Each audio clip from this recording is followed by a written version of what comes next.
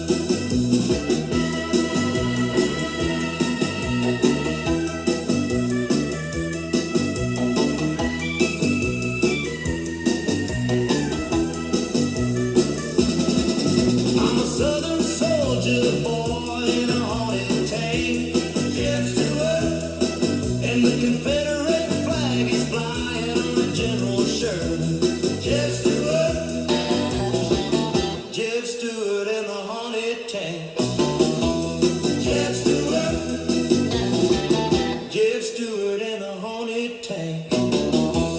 Jeff Stewart.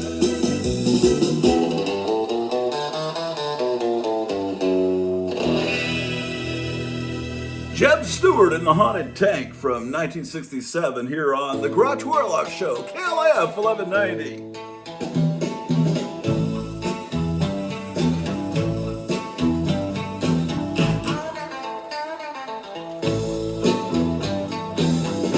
I'm a Shit. Sorry.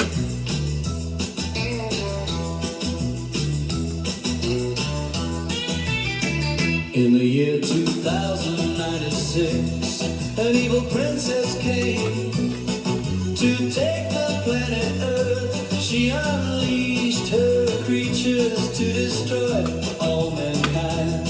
But one man can save us. He's got the superpowers of a solar-powered battery. He wears a suit of silver with a ruby on his head.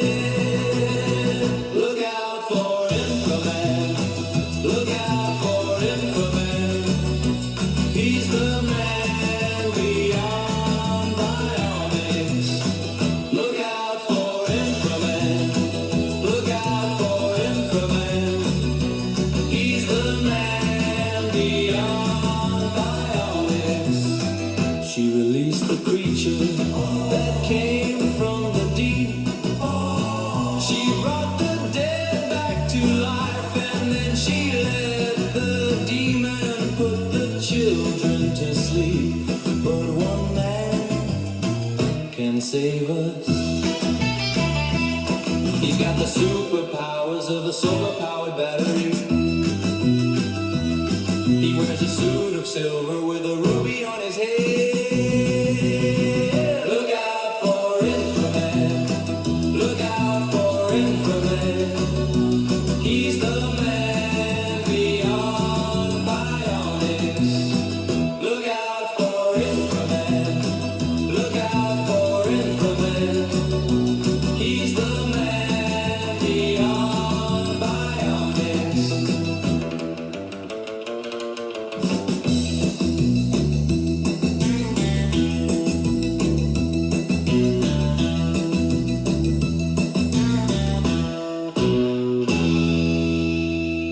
Look out for Inframan from 1975 here on the Grottu Orloff Show, where the fun never ends, and sometimes it never begins. KLF. From the matriarchal future, where men are the losers, yeah, and women rule. Thunder, genetically engineered femicide. She could probably tear my limbs off. She knows all the combat moves. Thunder, thunder, thunder, thunder. Thunder is a powerful red-haired warrior, ally to the Fantastic Four. But sometimes she clashes with heroes like Spider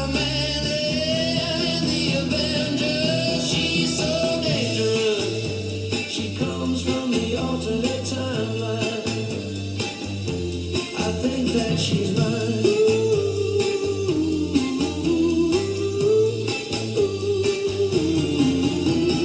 Thunder, thunder, thunder, thunder.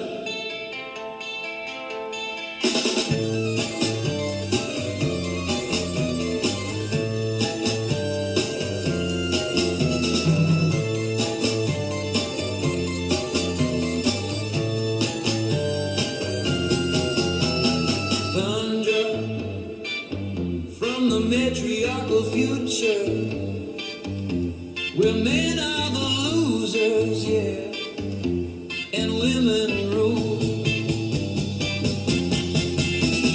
Thunder, genetically engineered Amazon. She could probably tear my limbs off. She knows all the combat moves. Thunder, thunder, thunder, thunder, thunder.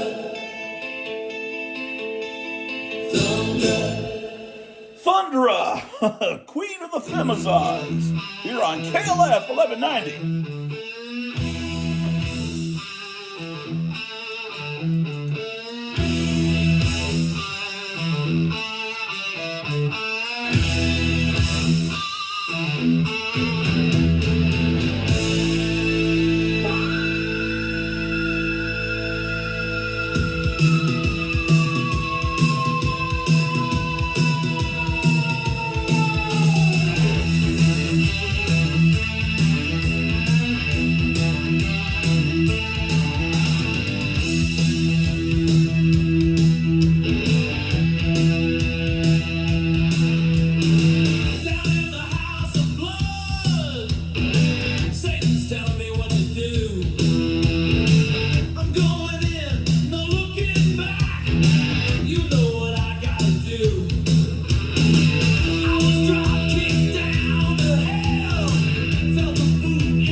From 1982, that's Sam Hain here on KLAF 1190, Monday morning, 7:01. Holy shit, what great music. Stay tuned to the Grottu Orloff show here on KLIF radio. Yeah, man. Thank you, Mr. President. Hey, man, the Grottu Orloff show where it's Monday morning. It's 10 degrees. Actually, it's 11 degrees. It warmed up.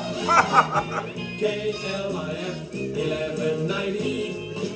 It's fun. We've got cats all over the studio this morning. Well,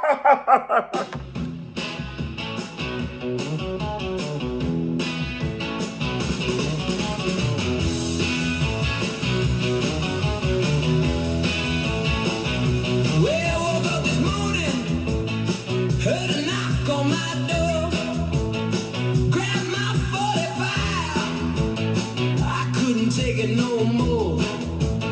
Man standing in the doorway, just waiting to take me away. I said, what for? He said, Uncle Sam needs you in Vietnam today.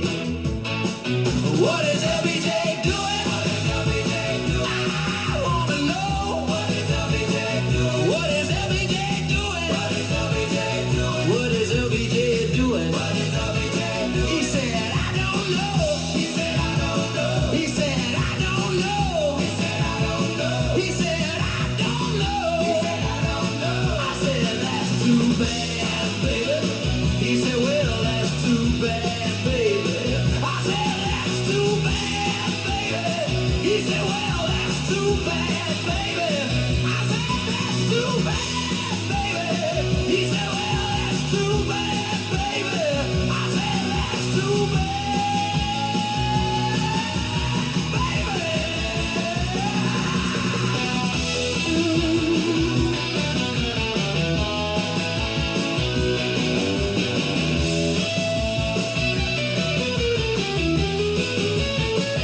Came home last night, I heard a noise in my house. I looked in the kitchen, there was a big fat mouse. The kids running around in diapers, cause the TV man come and took away the tube. I said, hey mama, what's going on? She said, that's not the worst, the milkman's been laying down on the job too.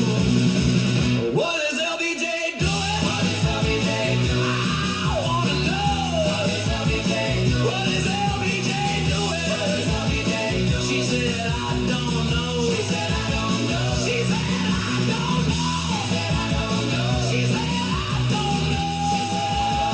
I said, that's too bad, baby. She said, well, that's too bad, baby. I said, that's too bad, baby.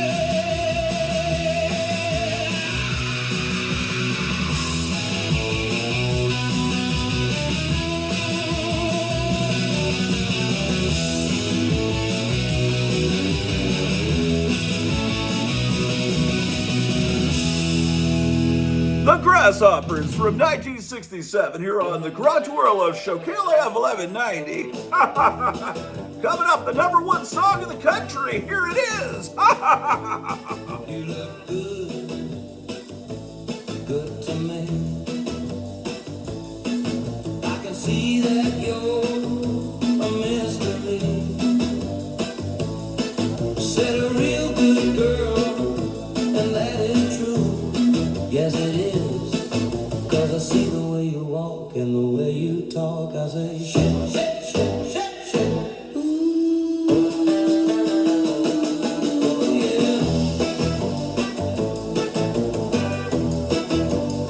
Yeah, you're a real fine girl, I must admit. And when I think of you, I just flip. Because I dig the way you talk and the way you walk. I say shit, shit, shit, shit, shit, shit. Ooh. Now, let me tell you about my girlfriend. Now, she's a girl who is a little dim, and that's why I dig the way she talks and the way she walks. I say shit, shit, shit, shit, shit. Oh.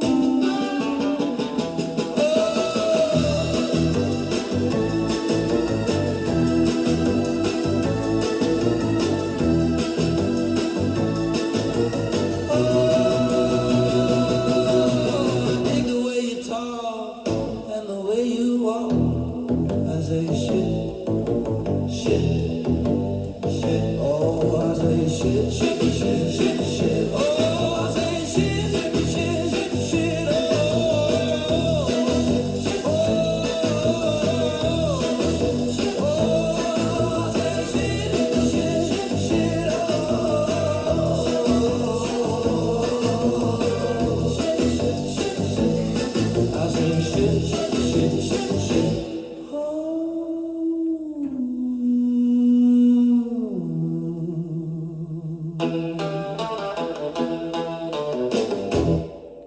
Pendejos with the number one song in the country here on KLF 1190 at 710. 12 degrees outside. Sorry, Charlie, I gotta make it clear. Sorry, Charlie, the situation's clear. Starkist doesn't want tuners with good taste. Starkist wants tuners that taste good. Sorry, Charlie, sorry, Charlie, sorry, Charlie. Sorry, Charlie, sorry, Charlie, sorry, Charlie.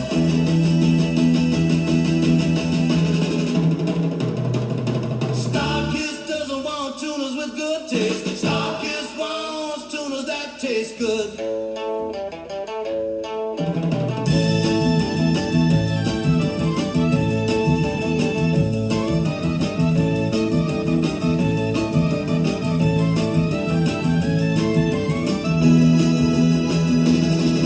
Sorry, Charlie, I gotta make it clear. Sorry, Charlie, the situation's clear. Starkist doesn't want tuners with good taste. Starkist wants tuners that taste good. Sorry, Charlie, sorry, Charlie, sorry, Charlie. Sorry, Charlie, sorry, Charlie, sorry, Charlie.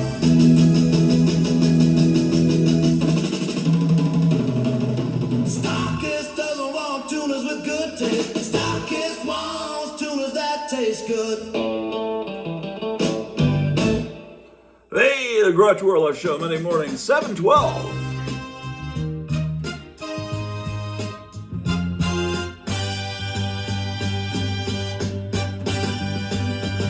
Hey, Donald Trump, right on. Hey, Donald Trump, right on.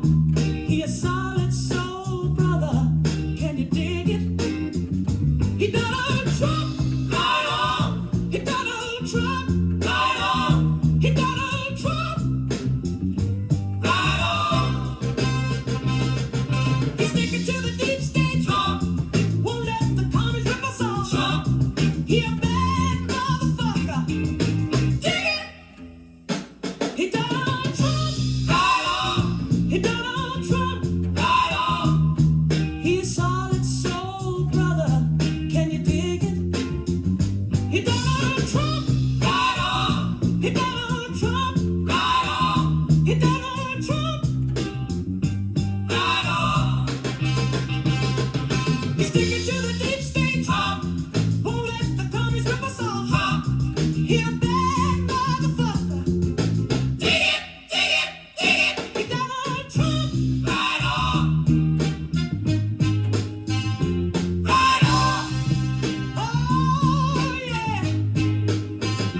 Oh, yeah. Trump. Oh, right on. Can you dig it, baby? Can you dig it? Right on. Right on. Right on. Right on. He Donald Trump. Right on. He Donald Trump. Right on. He Donald Trump. Right on. He Donald Trump. Right on. He Donald Trump. Right on. He Donald Trump. Right on.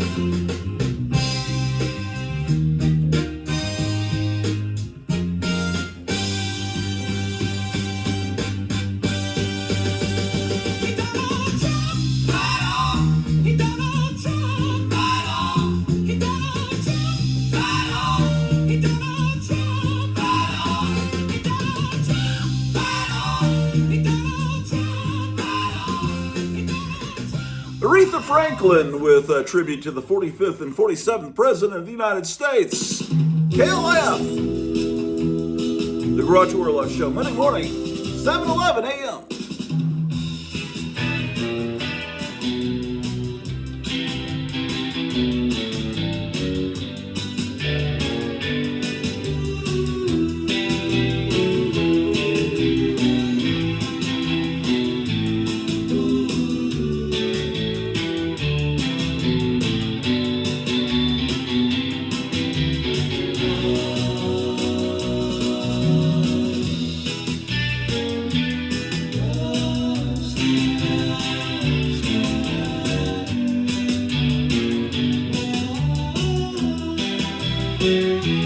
had breakfast yet.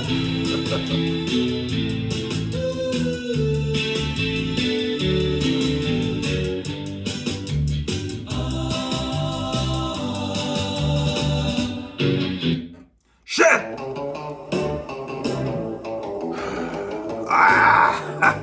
Nothing works here. She's gotta come on down from the trees. She's a tossing coconuts on me. Yeah, I said, why do you have to be so wild? Can't you be a lady? I said, can't you be mild? I said, darling, can you be civilized? And she said, no. She said, I got to be what I got to be. My baby, my baby, my baby, my baby. I said, oh, no. My baby, my baby, my baby, my baby. She said, I got to be what I got to be. My baby, my baby, my baby, my baby. I said, oh, no. My baby, my baby, my baby, my baby.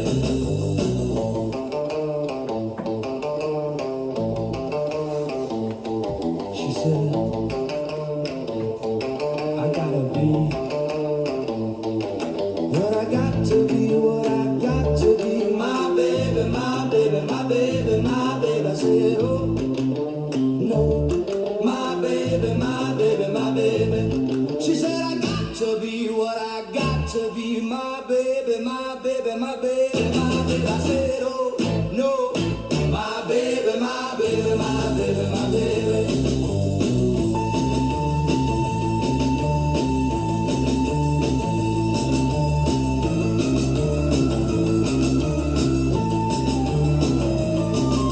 My baby's got some animal instincts. She's in the jungle, won't you give her a drink? I said, darling, can you be civilized? And she said, no. She said, I got to be what I got to be. My baby, my baby, my baby, my baby. I said, oh, no. My baby, my baby, my baby, my baby. She said, I got to be what I got to be. My baby, my baby, my baby, my baby. I said, oh, no. My baby, my baby, my baby, my baby.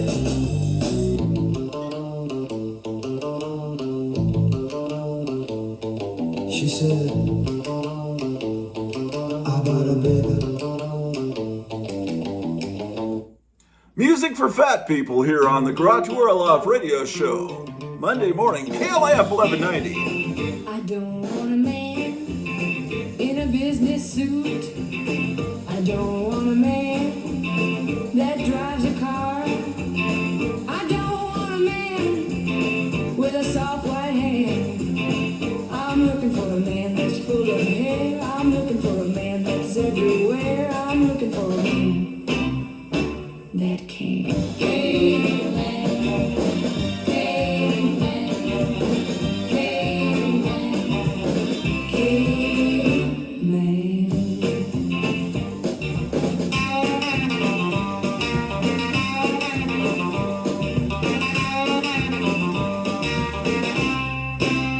I don't want a man who looks like an angel.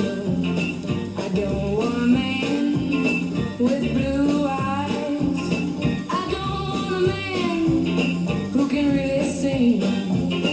I'm looking for a man that has a big head. I'm looking for a man that has a club. I'm looking for a man that can.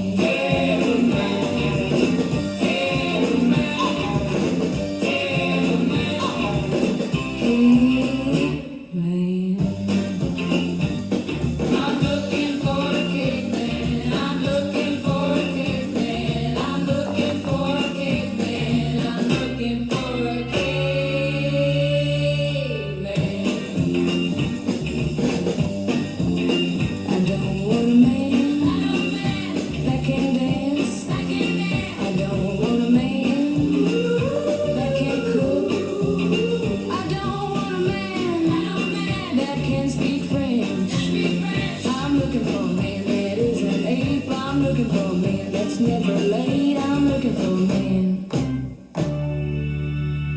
that can.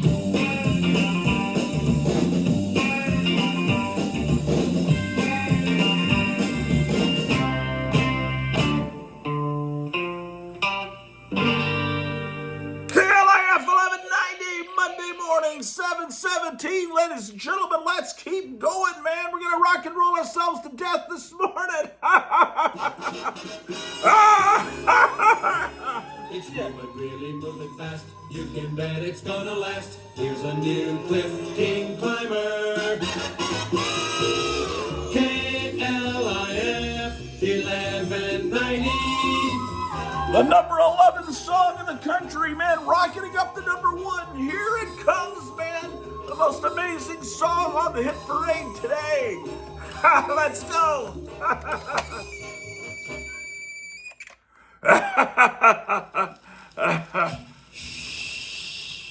Comic book crazy. It's a dog. That's my baby. Here I am in a loony episode. I wonder why a man has to carry this load. It used to be the Western movie shooting up the land.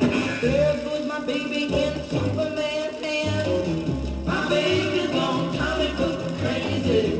My baby's gone comic book crazy. This looks like a job for Superman. My baby's gone comic book crazy. What do I have to do to keep my love hot?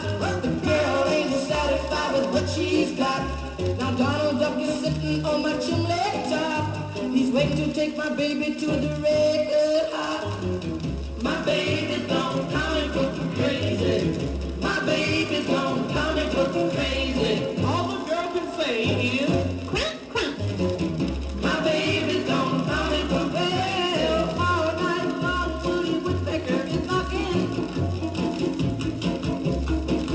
And all day long, Bugs Bunny is crunching. What's up, Doc? I asked that girl, how do you spell rat? Now you know that everybody knows that. She turned around and then she looked at me. She said, R-I-C-K-E-Y, M-O-U-S-E. My baby's gone comic book crazy. My baby's gone comic book crazy. This is like a job for Superman.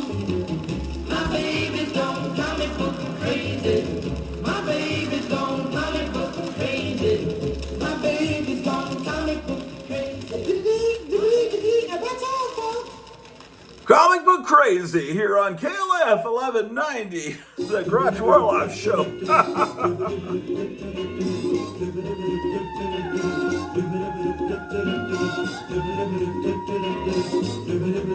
KLF, the station with a happy difference, 1190 out of Oak Cliff, Texas. The Big Cliff. Who dares to battle the deadliest creatures of the universe? Watch out, because nothing can stop Inframan. He's 6 million years beyond bionics, beyond the time barrier, beyond your wildest imagination. The ultimate adventure with the ultimate superhero. An explosion of excitement with Inframan. Yes, now playing in a theater or drive-in near you. Everybody is winning with KLIF 1190. Yeah, man, the Grottu Orloff Show. KLIF's number one. The number 1 song in the country, ladies and gentlemen. We're on the side, and Motherhood, and Charlie and Harriet.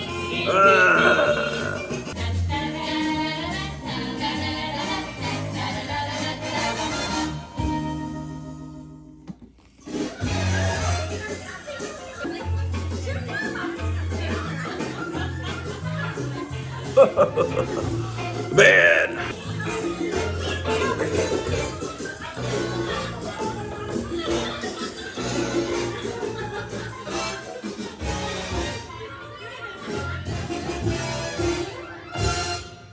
Yes, indeed. Let's take a brief breakfast break. When we were listening to that Standell's song about Thundra, I was in here looking for my Thundra 7-Eleven cup because I wanted to show it while that song played. And I don't know where it is, man. Here's my Ghost Rider cup. I had the Thundra right here. Here's Cyclops. These are the 7-Eleven Slurpee cups from the 70s. And there's the original X-Men, and it turns around to the new X-Men. And I had a Thunderer right here, and I'm just wondering, where is it? Where could I have put it? Nothing makes any sense, ladies and gentlemen. Nothing. So I was... Now, there's not been anyone in here to steal my Thunderer cup. But I must have taken it upstairs. I don't know why. Okay, well, taking a break. The KLAF is they're doing news and sports right now. So let's move in for the second hour of our radio show, ladies and gentlemen. Let's get everything ready. Hold on. KLIF Big Clip 1190. Yeah, it's the second hour of the Grottu Orloff Show, Monday morning.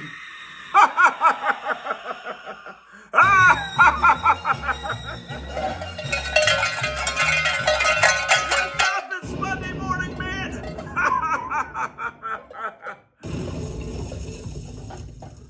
Man, we had an atomic bomb explode here in Rural Retreat last night, and we're still rocking and rolling, man. Wake up, you sons of... We got stacks of records to play this morning, all the latest hits coming at you Monday morning. Get in your car, go to work, and listen to the Grottu Orloff Show. Who cares that we're at war and missiles are raining down on the United States? Nobody cares. Keep rocking and rolling with the Grottu Orloff Show at KLAF 1190. Here's the number 7 song in the country, ladies and gentlemen. Let's go. We're just top. I love my baby, she's looking so fine. She plays the jukebox all the time. She wobbles and she waggles and she wiggles around. She knows the beat and she's got the sound. She plays the bass, she's a wild little flower. My baby's got the rhythm and she got the power. She's my little box of dynamite. And every time I see her, she starts to fight and screaming, jukebox baby, come on home. Jukebox baby, come on home. Jukebox baby, come on home. Jukebox baby, come on home.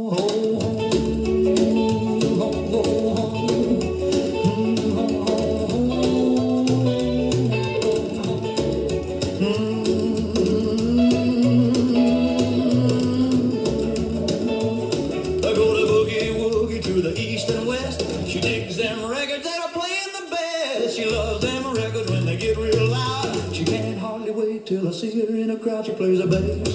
She's a wild little flower. My baby's got the rhythm and she got the power. She's my little box of dynamite. And every time I see her, she starts to play and scream. And a jukebox baby, come on home. Jukebox baby, come on home. Jukebox baby, come on home. Jukebox baby, come on home. Home, home, home.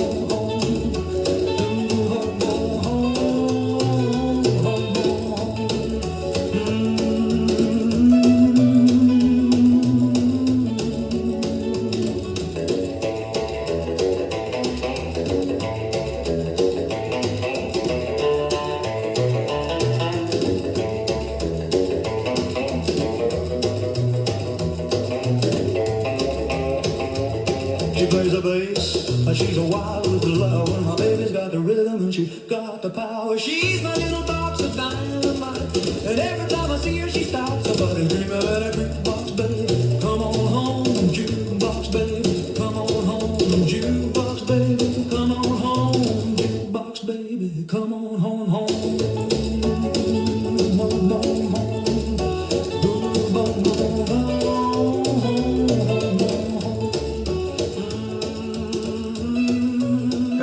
Tuned into KLAF 1190 AM, man, from 1957. That's the Grottu Orloff Show. I thought the song was over. But anyway, it's Grottu Orloff Show, the Monday morning psychedelic sock hop, psycho freak out, ladies and gentlemen. Let's go with more rock and roll on your Monday morning. It's 12 degrees outside. going to warm up to 24 degrees. You ain't gonna shit on me anymore. You ain't gonna do me like you did before. Don't come around here like you know me, and don't ever say that you're sorry. And you ain't gonna shit on me anymore like you did before. You ain't gonna shit on me anymore.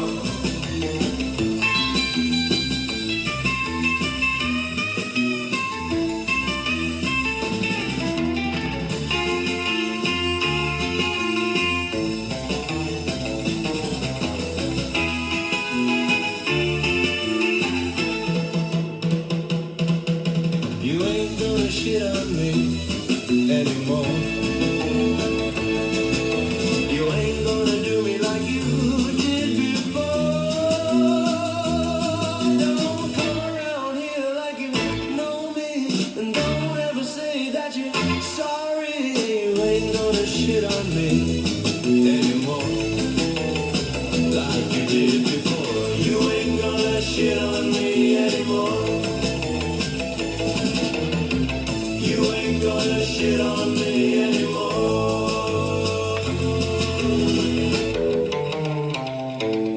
You ain't gonna shit on me anymore. The Herculoids from 1965 here on the Grottu Orloff Show. Here's the Pendejos from 1967, ladies and gentlemen. KLF 1190. You were my science experiment, but I guess I went too far. I must have been insane. Now I'm a teenage Frankenstein, and I can't have you in my life when I live this way. So right away, my teenage Frankenstein, it didn't turn out right. I wanted to create the perfect man. Now my monster wants to kill me, but how can I blame him when I'm the reason he's alone? It's better if you just go. He didn't ask to be alive. I'm the reason that he cries. He's locked up in the basement. He said he doesn't want to be alive. I guess I should have thought it through when I went to make you. I'm sorry I hurt you. Teenage Frankenstein, it didn't turn out right. I wanted to create the perfect man. Now my monster wants to kill me, but how can I blame him when I'm the reason he's alone? It's better if you just go.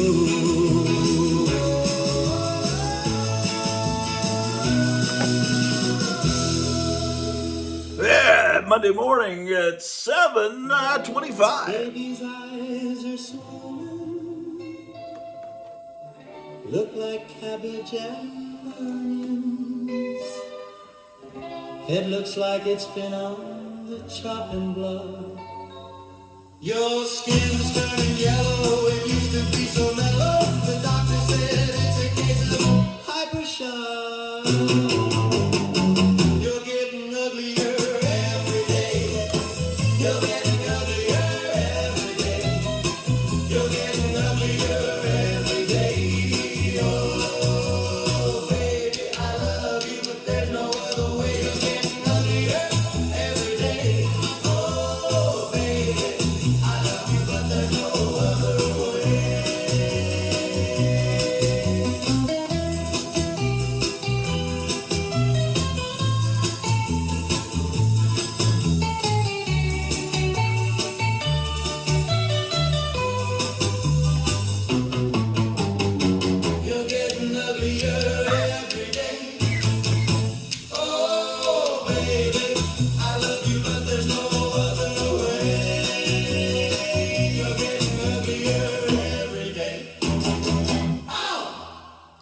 You're getting uglier every day here on KLIF 1190, the Grottu Orloff Show.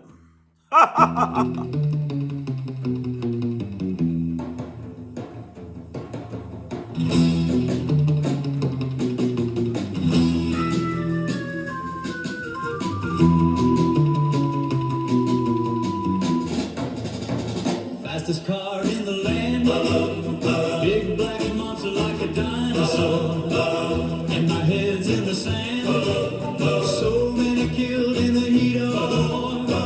Got my hands on the wheel, both eyes focused on the big black prize. If the death race don't kill me, it'll come as a surprise.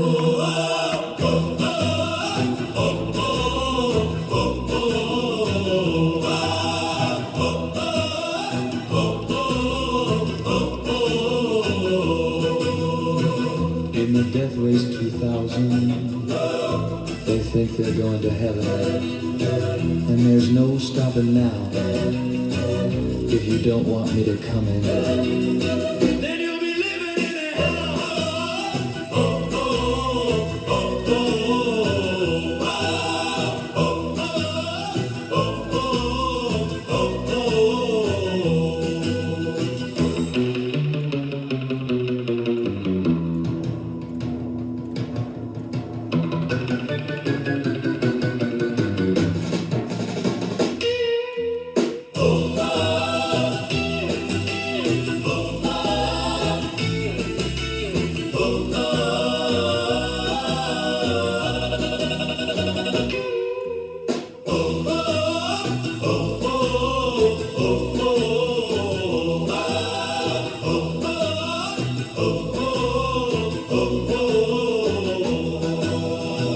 Fastest car in the land, big black monster like a dinosaur, and my head's in the sand, so many killed in the heat of war. Got my hands on the wheel, both eyes focused on the big black prize. If the death race don't kill me, it'll come as a surprise.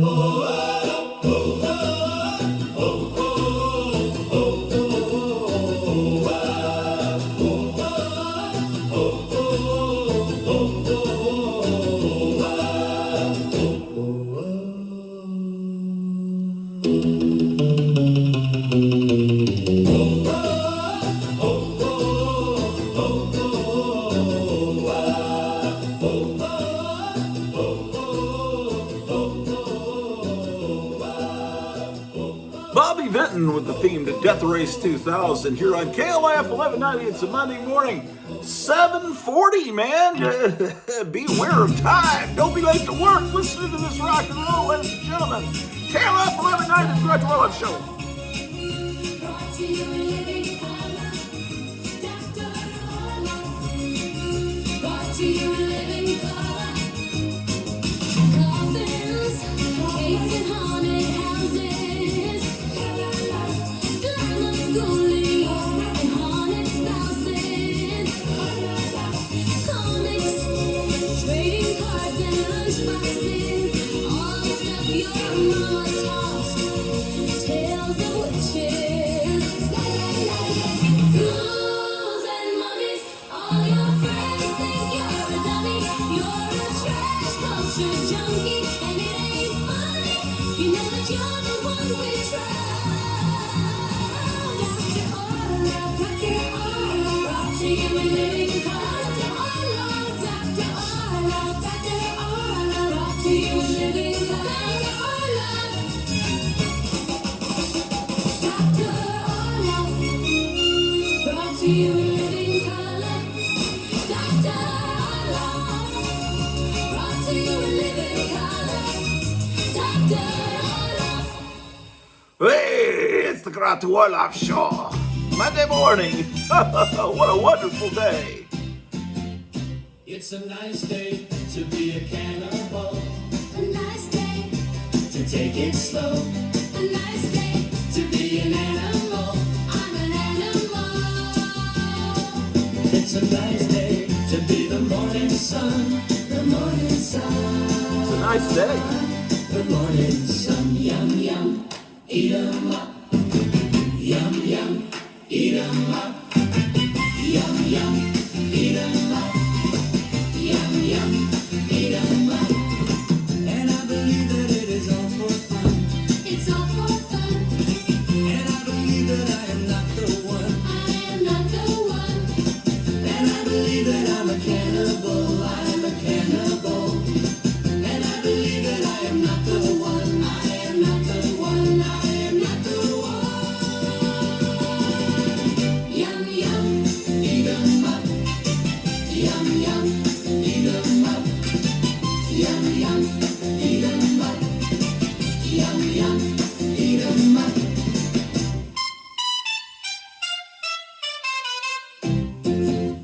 it's a nice day to be a cannibal.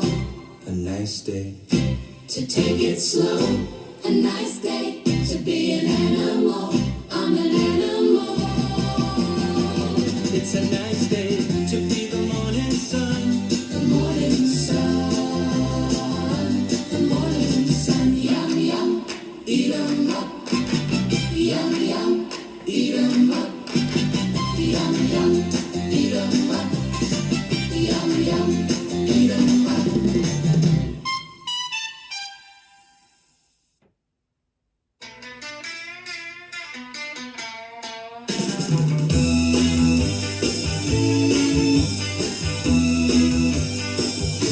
Well, I took my baby to the soda shop for a root beer float with a cherry on top. And we went to the movies and we held hands.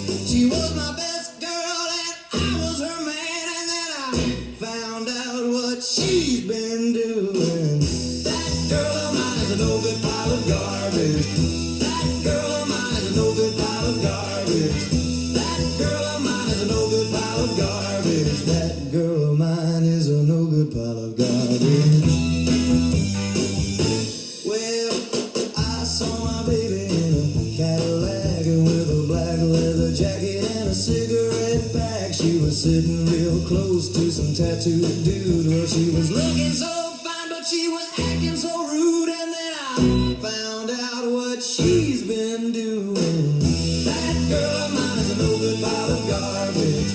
That girl of mine is a no good pile of garbage. That girl of mine is a no good pile of garbage. That girl of mine is a no good pile of garbage. So I let my baby told her we were through. Now she's in her Cadillac with a different tattoo. She's gonna need a brand new tattoo for you. Oh, she's gonna need a brand new tattoo for you. She's gonna need a brand new tattoo for you. Oh, she's gonna need a brand new tattoo for you. That girl of mine is a no good pile of garbage. That girl of mine is a no good pile of garbage. That girl of mine is a no good pile of garbage. That girl of mine is a no good pile of garbage.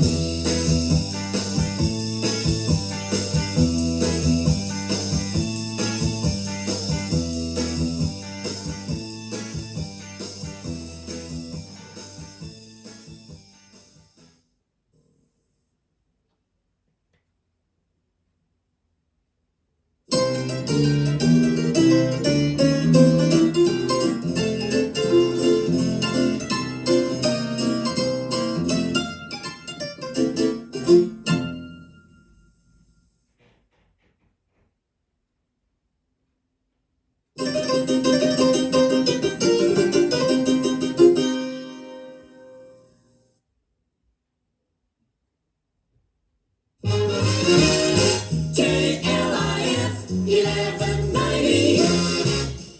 And we love you.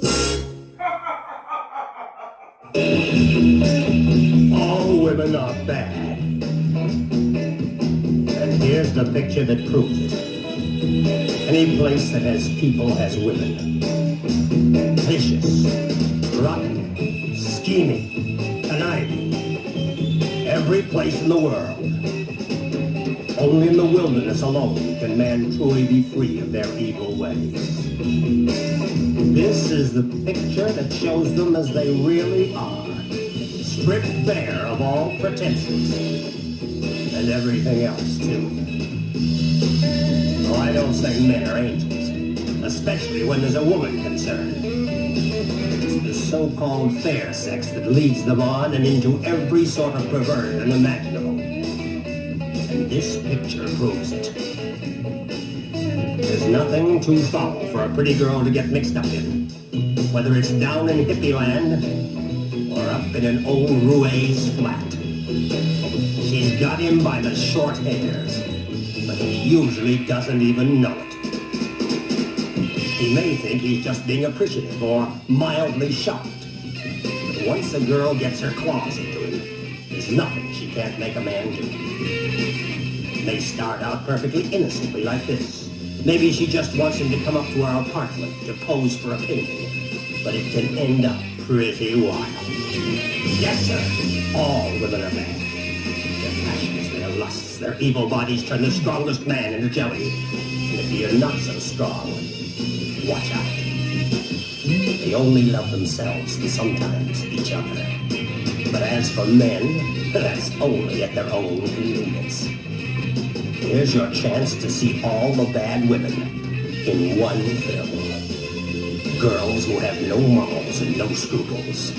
Girls who don't care what they do or who they do it with, as long as they do it. Girls who hate men and love each other. Gossips and flirts.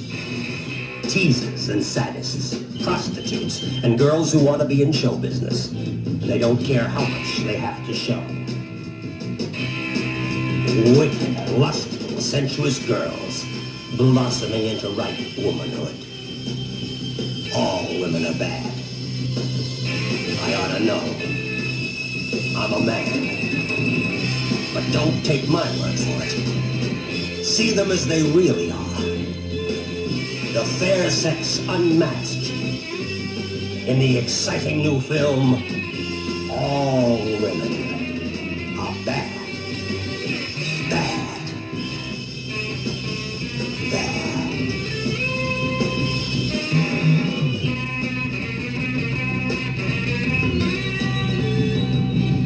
Coming soon to this theater. Don't miss it.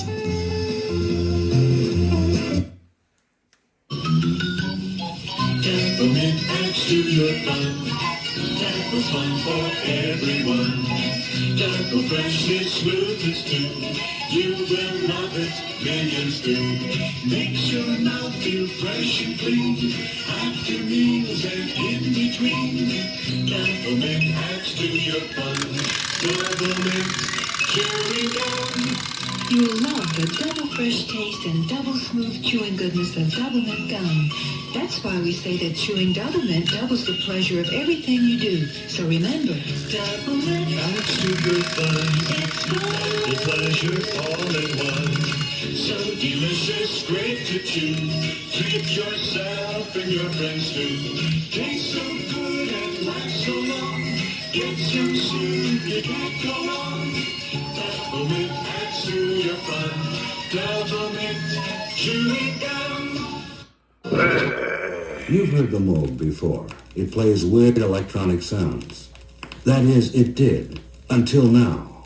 Because two exciting new Limelight record albums have ushered the Moog and electronic music into a whole new age.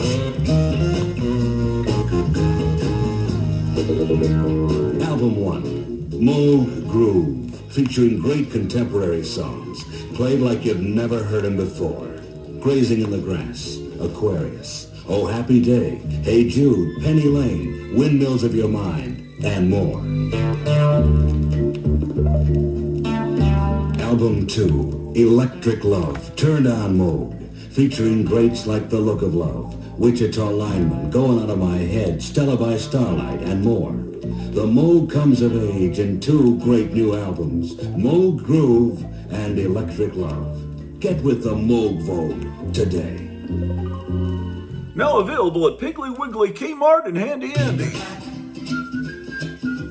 Pick a pack. Hey, let's pick a pack of juicy fruit gum. Let's pick a pack from the juicy fruit tree, 'cause the flavor's so good. You gotta get some. Just pick a pack and you'll see what a happy feeling. Juicy fruit. What a happy flavor. Open a pack of juicy fruit gum. Chew it and let all the flavor come through. Pick a bright yellow pack of juicy fruit gum and let it all happen to you. It'll make you smile. What a happy feeling. Yellow pack. What a happy flavor. Brighten up your day. 'Cause it's so delicious. Brighten up your day. Chewing juicy fruit. Hey, let's pick a pack of juicy fruit gum. Let's pick a pack from the juicy fruit tree, 'cause the flavor's so good. You gotta get some. Just pick a pack and you'll see. What a happy feeling. Juicy fruit. Now available at 7-Eleven and Foodland.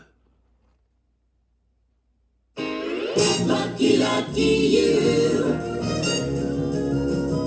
Another winner on KLIF 1190. Another winner from KLIF Radio and Grottu Orloff. Let's go. Topless vampires from outer space. They came to Earth to drain the human race. They're gonna suck you dry. You're gonna die. Topless vampires from outer space. They're gonna suck you dry.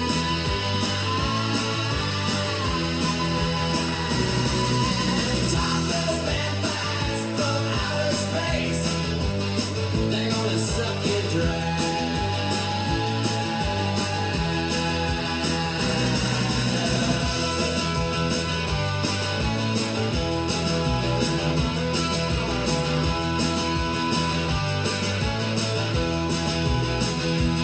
At first you think you're in heaven. You wake up with a O in your neck. When they finish with the men, they're gonna come for the women next. Topless vampires from outer space. They're gonna suck you dry.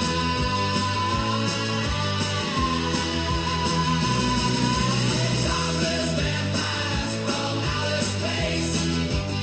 They're gonna suck you dry.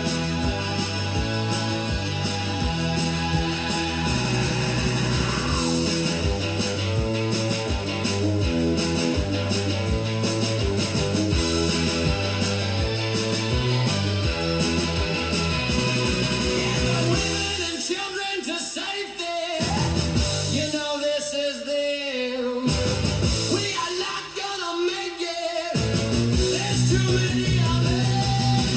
Topless vampires from outer space. They're gonna suck you dry.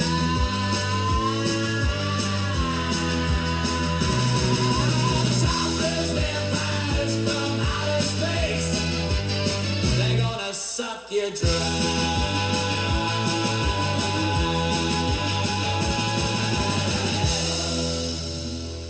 That was the Standells from 1966 here on KLIF 1190. I don't know. What's that on the beach? It's Batman and Frankenstein. All right.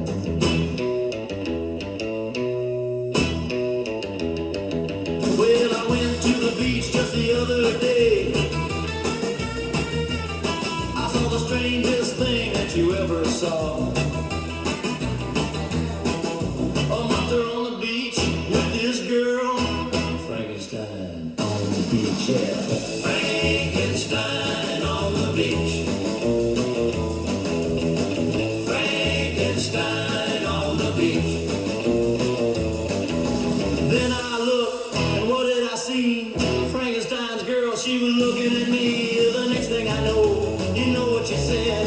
Come on over here and let me break your head. Frankenstein on the beach. Frankenstein on the beach. You know, I went back the next day. I thought I'd see if he was still there. Then I looked and what did I see? A Cape Crusader was looking at me.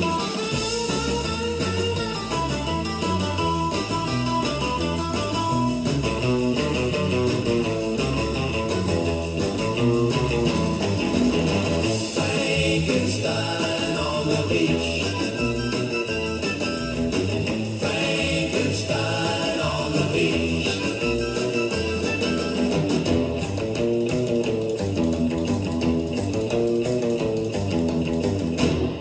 Hey, it's 5 minutes delayed. We've got Herb Tarlick with the news, sports, and weather coming up.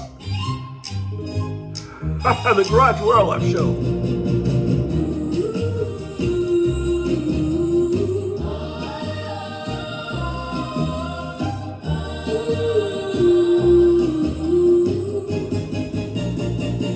We are she-wolves on wheels. I said she-wolves on wheels, riding our men as viciously as we ride our horses. We're she-wolves on wheels. She-wolves on wheels. We're she-wolves on wheels. We're she-wolves on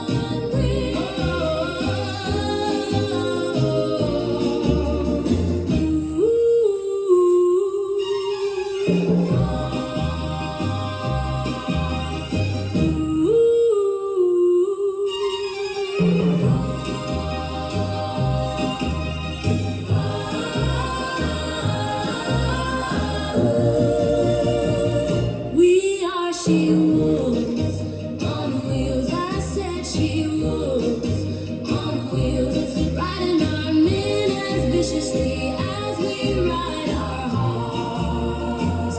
We're she-wolves on wheels. Wolves on wheels.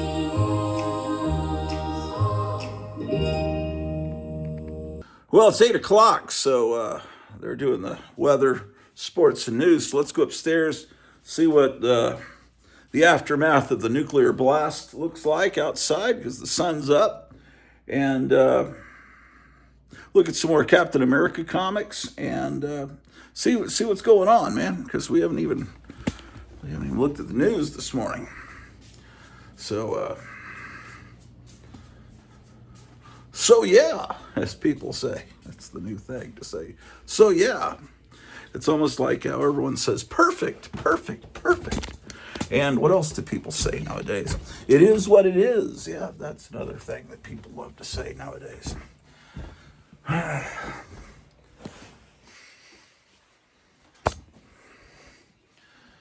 Okay.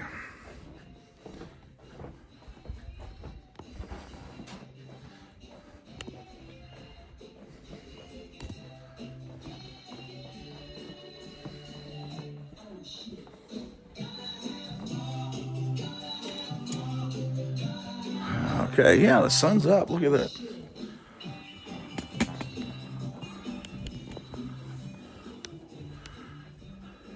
It looks like snow, but it's fallout.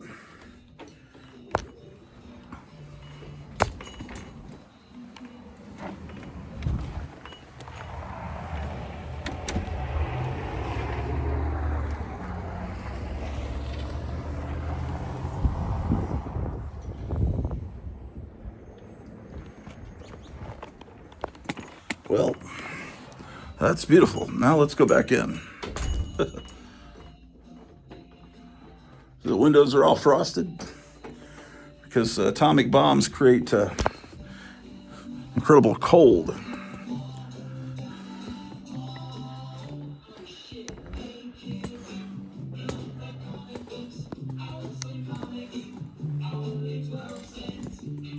Let's see what's going on here.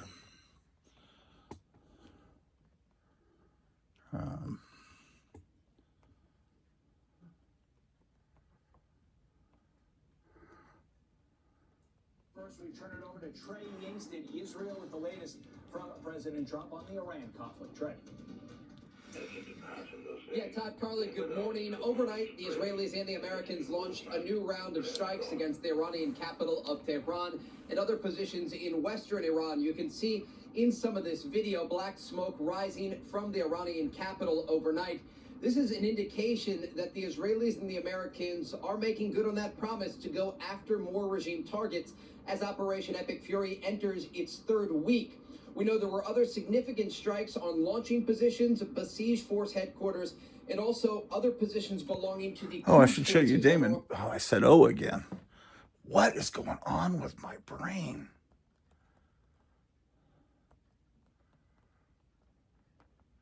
I've noticed a tremendous degeneration since last summer of my mental faculties. Now I can't type on a phone worth a darn. I keep hitting the wrong keys. Okay. So where you go is to the internet, to YouTube, and you type in Damon Packard, and you press the button, and then you subscribe. See? Because you won't believe how great this is. This is his. It's hilarious because it's Pat Benatar, Raid of the Mustangs. He just calls it Pat. See, a normal person would click on this and think it's a Pat Benatar video, and it's completely AI. And so it's Los Angeles, right, in the early 80s. So he's got a gigantic billboard for endangered species, and there's a Pepsi, but it says silica because you know how AI is. I probably should turn the sound down because he uses the real actual Pat Benatar music. And anyway, she's going down. It's really great. You just got to trust me on this. And then it's a parody of that Pat Benatar video where she goes to,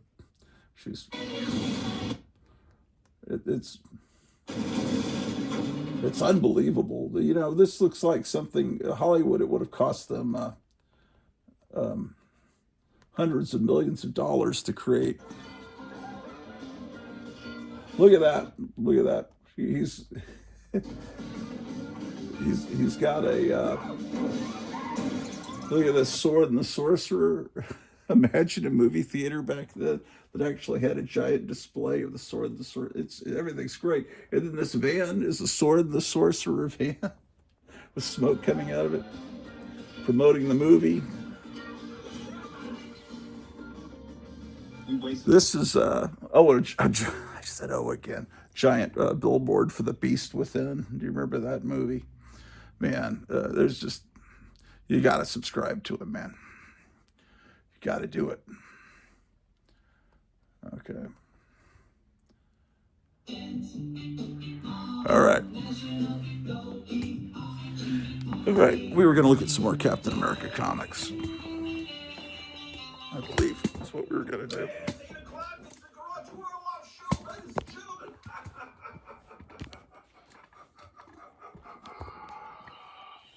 Okay. Let's set up here. This is Donald Trump. If you don't listen to Grottu Orloff, then you are a piece of shit. Fuck you. The Grottu Orloff Show.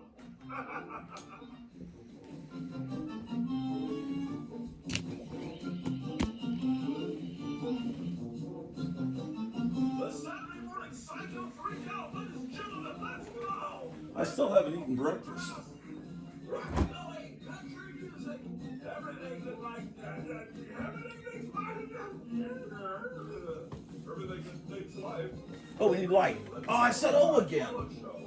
Oh man, where did I get this oh thing? Wake up your neighbors, it's 8 in the morning, Saturday the 14th.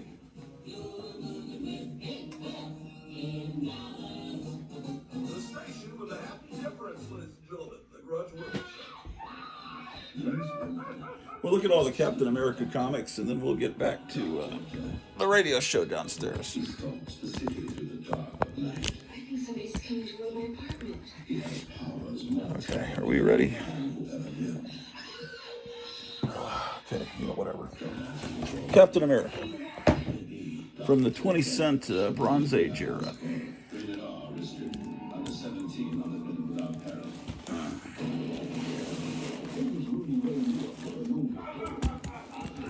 eyes up.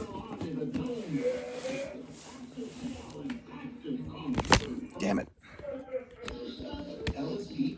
Come on.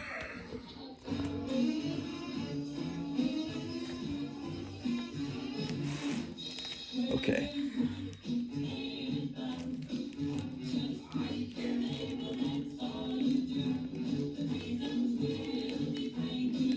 Captain America was another comic I dearly loved. I forget about it, though, when I'm talking about stuff. Anyway, 143. See, I like Captain America and the Falcon. I don't want the Falcon to be Captain America. Doesn't even make sense. Here's Captain America 146, which I think we looked at earlier.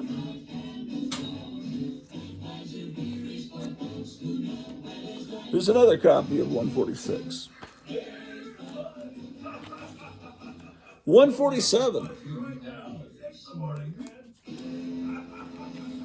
148.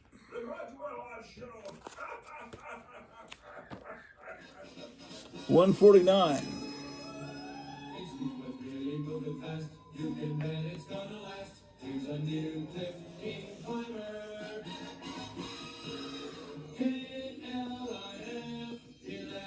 You can listen to this record on YouTube. It's the one from Gale House. You see it there, Gayle. If you type in Gale House haunting record, you'll find it. Yeah, I'm too skinny. I need to like clip this coupon, send this up. Figure out how I could put on some weight. You probably get a piece of paper that says, go to Taco Bell. That would be the ultimate. Here's an early, there's Arnold Schwarzenegger. Do they even say who he is? Because, oh yeah, it does.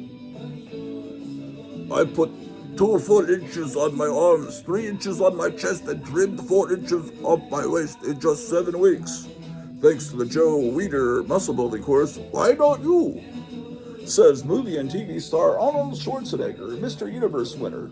He believes you too can easily duplicate his muscle building success with the Weider course. I just thought of something. This is the May, probably 73 issue? What is it? What is it? May 72, sorry.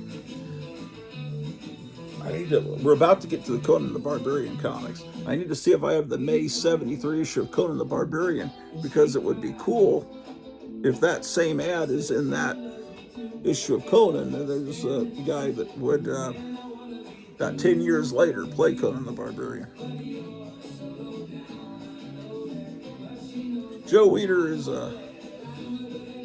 not Charles Atlas, but an incredible simulation, I guess. 151. That one we just saw. No, it isn't. 149. I don't have 150. Boy, I want 150.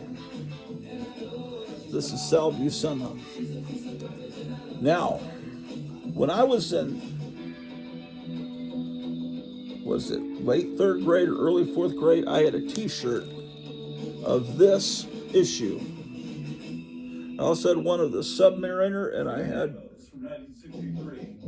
had a Conan the Barbarian. I think it was issue 3 with the Grim Gray God. I had those 3. No, I also had a Hulk one, where the Hulk's got all the heroes around him. They're all 20-cent issues. They came out about 1974, 73, 74. This is a special origin issue. That's what it used to be. That's what people cared about, was origin issues and first appearances. Now they call them key issues. Yeah, this one's in pretty good shape. I think I got this for half of $18 at one point. That's 155. Here's 156.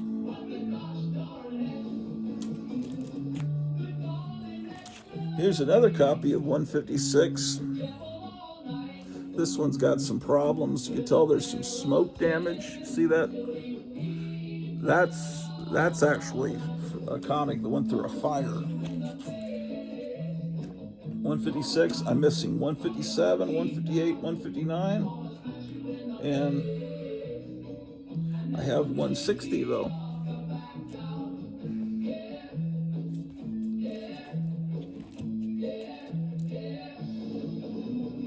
$161. I'm missing a bunch of issues. 160. I'm missing 162 and 163. 164. Look at this. That's a cool character. Why has she never been in the Marvel Cinematic Universe? Look at that. That's... And I'm missing 165. These are issues I need to get. This is a good time period. 166. And this is very important to me. It's not the best condition, but 168 was turned into a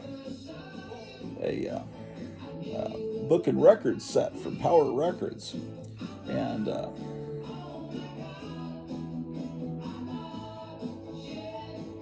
it's great.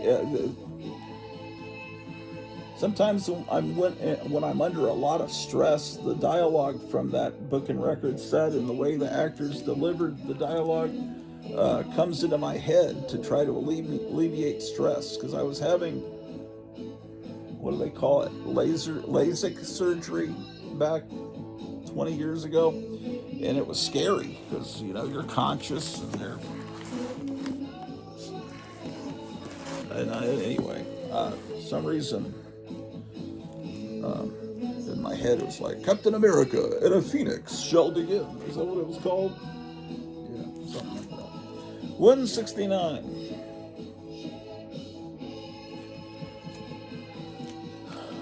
$170.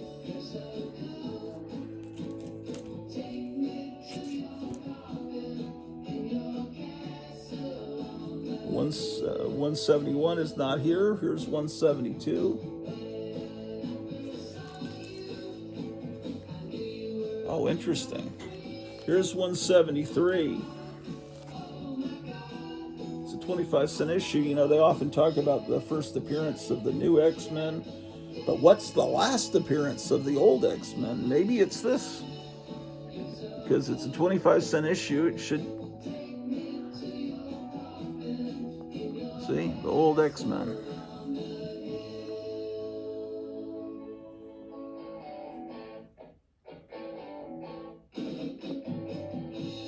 Wow.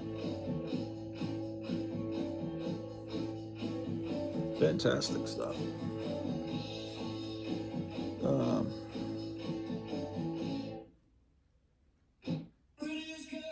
May 74.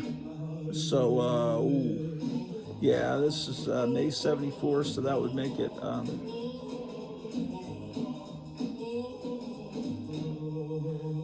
March of 74. Oh, yeah, well, this is one of the first 25-cent issues. So this is from when I was in 3rd grade. This came out in March of 74.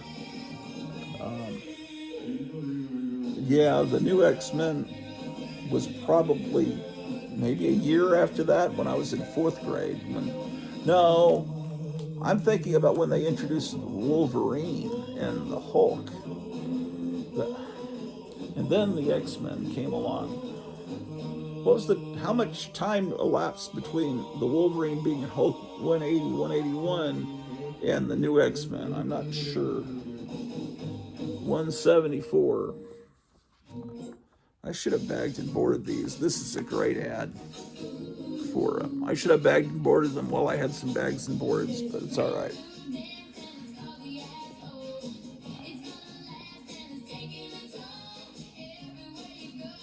Yeah, make sure whenever you're buying a 25-cent cover price Marvel that this is often cut out by children that have no common sense. 174, I'm missing 175. Here's 176. We've yet to get to my first Captain America comic I bought as a kid. And Maybe it'll be next. Oh, here it comes. Here's 177. Here's the very first Captain America comic I bought. I remember buying it at the Lone Star Ice House in San Antonio, Texas. There's something that just makes you smile when you handle your childhood copy. This is 180. This is the first Captain America I got. And of course, this is where he becomes Nomad, which apparently later became a big deal. And so this issue has some value. I've got it in my light, but there's no backing board. It'd be nice if I just need to get more supplies. Now the price of oil is going to go up, at least maybe temporarily, but that'll affect the price of bags, comic bags. Oh, I heard yesterday, the Strait of Hormuz, ships go through it, and apparently Iran hit a ship that was carrying the entire print run of, those hardcover books that reprint the old Marvel Atlas stuff. There was one of Russ Heath art, and the missile struck that ship. And Fantagraphics had a press release. Kevin of Gotham City Comics sent it to me yesterday. So that's actually a book I wanted. Now, what Fantagraphics said is they don't know about the ship limped back to shore, and they don't know if the books were destroyed or not, or if anyone was killed on the ship. They just knew that and some other book I'd never heard of were on a ship. So that's the first time that all this Iran war has actually affected me directly. Well, let's see. The crazed Democrats are not allowing TSA agents to something. Donald Trump just posted on Truth Social. Here's the crazed Democrats. That's hilarious. 180. Here's 181. It's accurate. Okay, this is not a childhood copy. This one is 186. This is my childhood copy of that. And because it was when I was in 4th grade that I started to buy the Marvel superhero stuff. Before that, I was just into the Marvel monster stuff. I didn't know how great this stuff was yet. I was a late bloomer. It wasn't until about 1974 that I started realizing Marvel superheroes are fantastic, because I discovered the 60s Fantastic Four stuff through Marvel Treasury Edition number 2, which I think I bought at that same convenience store, Lone Star. It's like a 7-Eleven. In San Antonio, they don't call convenience stores, they call them ice houses. It's weird. In California, they call them those corner stores liquor stores, because they have liquor in them. But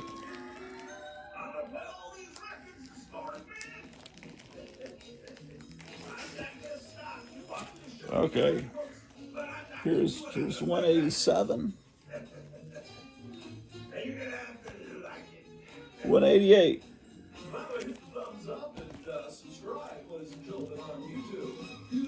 188, another copy of 188. 189. This needs to be rebagged. See that waviness? That's weird.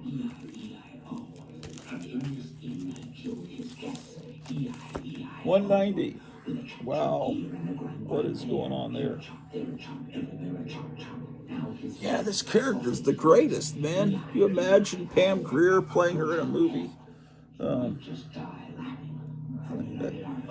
Oh yeah, here's Tulsi Gabbard again.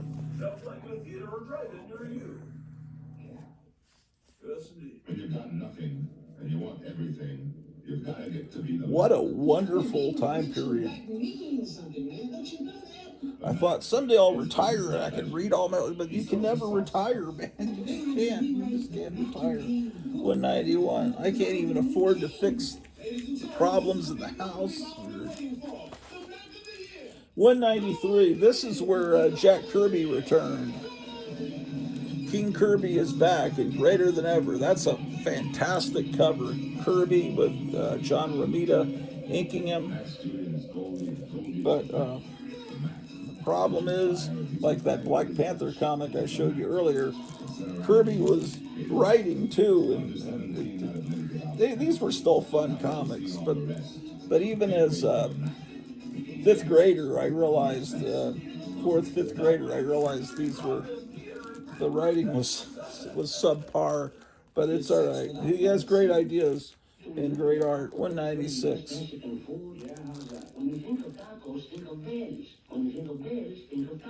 198.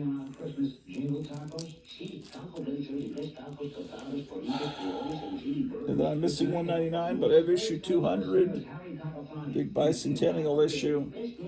Special bicentennial issue. On the 200th anniversary of the United States, America will die and only Captain America can save it. Edited, written, and drawn by Jack Kirby. Next time you start getting hungry in the middle of the night, Whataburger is open 24 hours a day, 7 days a week. In fact, think of us as a big orange and white beacon guiding you through the night to a meal. Well, what is the deal? Yeah, maybe it's the problem is the inker, Frank Giacola. I don't know how to pronounce that. I think maybe a different inker could have fixed the problems. But, 200. But I'm missing 201. I have 202 though. And 203, Alamo 2. It's the Saturday morning psycho freakout. Here's the number 7 song in the country. These monsters, aliens. Look at these masks they advertise. 203. Here's a beat up 207.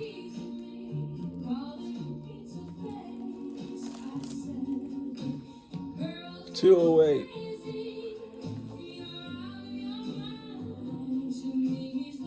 $209.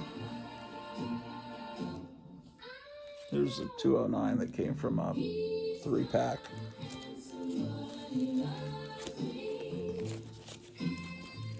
How about that?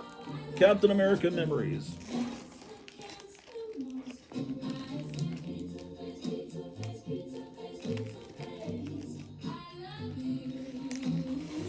All right.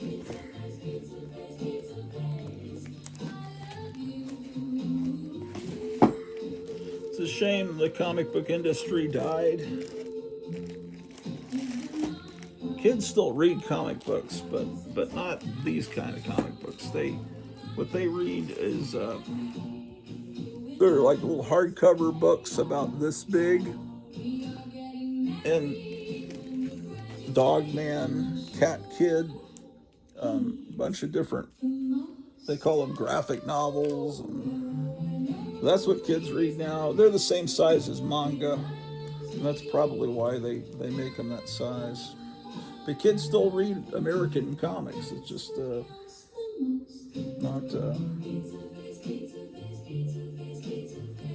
That's a good cover. That's a well-drawn girl there. 211, 212, missing 213. Drat. There's 214. This must be when Kirby leaves. 215.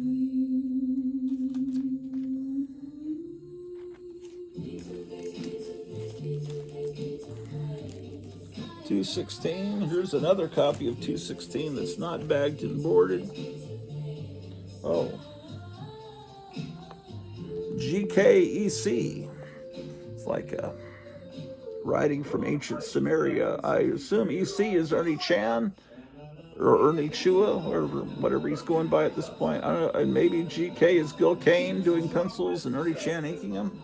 It's a good combination. Holy smoke, I open it up and there's old Jack Kirby art in here. What's going on here? There must have been an issue where they, I see. Sometimes they're late. The artist is late with the art. Yeah, that's what happened here. The artist was late, but they had to go to press. They had certain dates that they had to have the book ready for the printer. So there's one page, Captain America there, and then the next page, it's a reprint, probably from Strange Tales. And the whole issue was fun. It was great as a kid to read the old story, but there's always a reason why they're doing it, and they're not just suddenly being nostalgic that month. There's here's 217. Sometimes they would do things like they didn't have the art. There was a Howard the Duck issue that was pretty much all text, because 217, I'm missing 218 and 219. Look at this Patty Prayer doll. Nielsen says her bedtime prayer, nothing to wind up, no string to pull. Whenever you want her to say, whenever you want her to, she says, now I lay me down to sleep. It's a beautiful gift. I was thinking maybe there's a cassette inside it, like Teddy Ruxpin. You could switch out the Teddy Ruxpin cassette and put in, the Sex Pistols or something and have it mouth along to that. 220. Ernie Chan. Yeah, by 1978, he had become Ernie Chan. And he always created these great covers for DC and Marvel. And then later he was doing Conan the Barbarian. Did I bring both boxes off the... Did I leave? No, it's there. Okay. I brought 2 boxes down. I thought I left one on the elevator. Here's 224. 225. Okay, now I remember. I've got a bag and board Captain America comics. There's a full page Howard the Duck ad.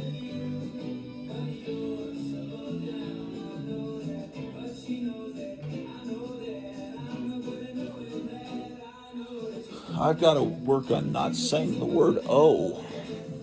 Here's 226. Still only 35 cents, 1978. Another copy of the same issue. And then 227.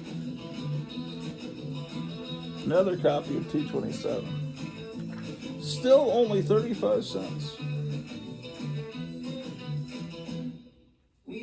1979 is approaching.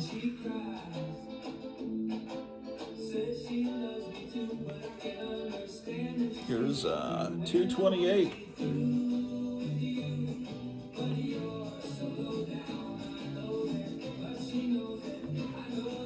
And here's 229.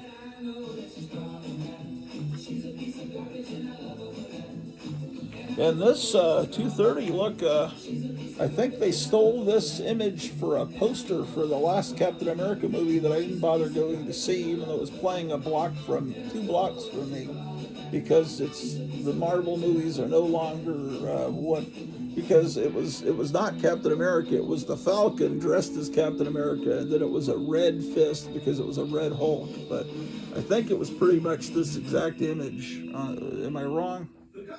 See, I don't accept. I like the Falcon. I love the Falcon, but I like him as the Falcon. I don't. So enough of that. Look at this full page ad for the Micronauts. Listen, I didn't say oh that time. Here's another copy of that.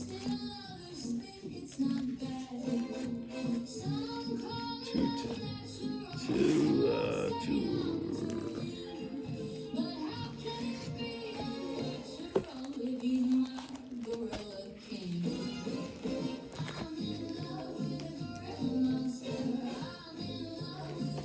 Pull out some Captain America books and put these ones back in.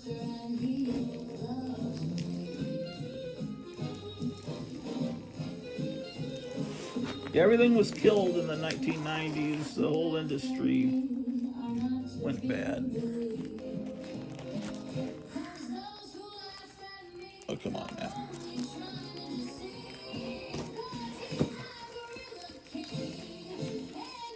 Here's 231.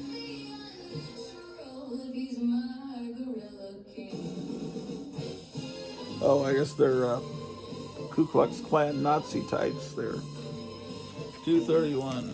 Another copy.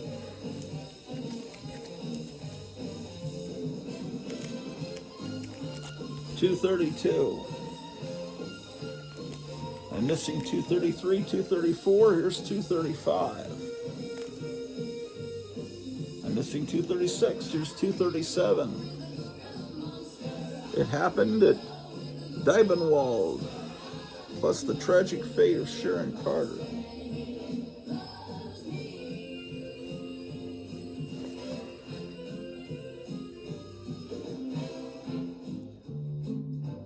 Huh. 237. Another copy of 237. Missing 238, 239. Why is it I skip over every other issue? 240. He's in an arcade with a bunch of pinball machines. Look at that.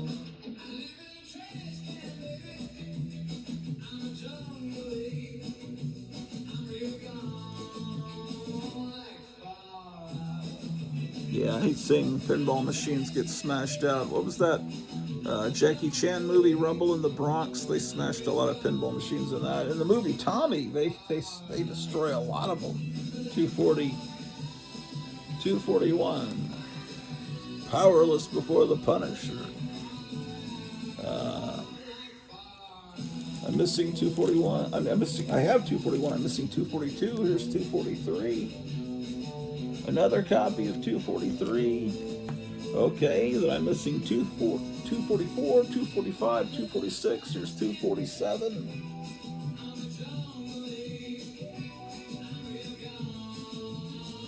Full page ad for Rom Space Knight, which was, I like that comic, but it was one of the many Marvel started to create comic books based on toys around this time and other licensed properties that started to cheapen everything to me.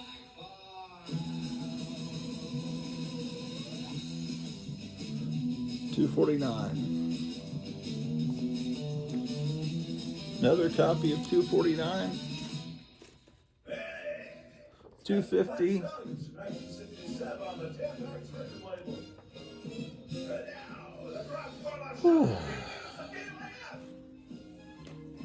Another copy of 250.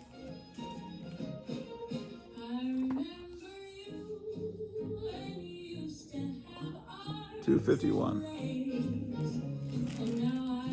252. Let's finish this box and get back to the radio show. 252. Right now it's just on autopilot playing records. 252. This is 253.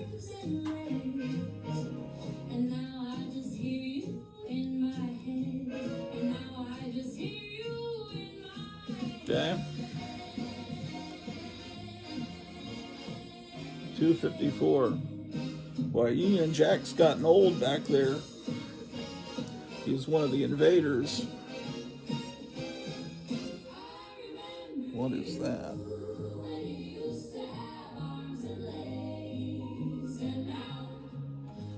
It's a Frank Miller run on Doctor Strange being advertised. Somehow I've forgotten that Frank Miller did that. 254, 255.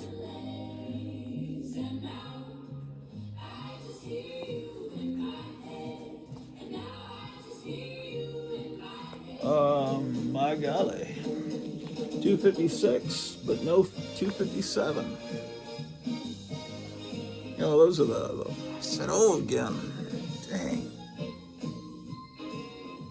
I forget who put this Frankenstein and Dracula out. I think they're Remco. 258.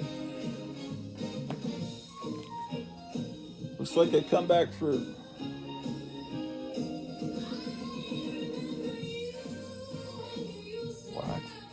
264. Okay, I don't remember the story, but he's fighting Germans, and then the X-Men are the old X-Men, and by this point it's 50 cents. It's 1981. The new X-Men definitely existed at that point, so it's some kind of weird flashback. Okay. 264. Hey, it's Elton Forrest from 1945 here on KLIF, the music of your life, the Grottu Orloff Show, Saturday morning. Okay. 32 degrees out there.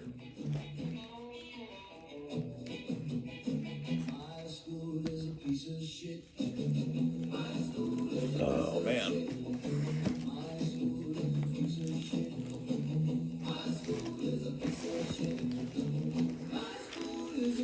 $277. Notice they're using the old Captain America logo at this point. $278.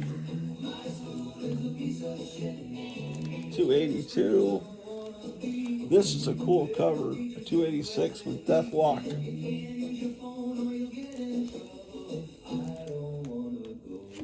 $289.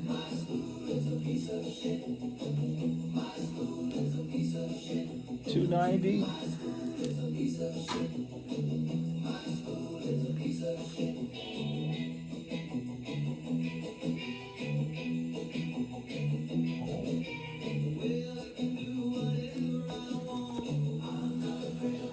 Instead of calling him a penciler, they're calling, it says Ron Friends Breakdowns instead of pencils. And then Steve Lee Aloha, they have his finisher. Instead of penciler and inkler, it's breakdowns and finisher.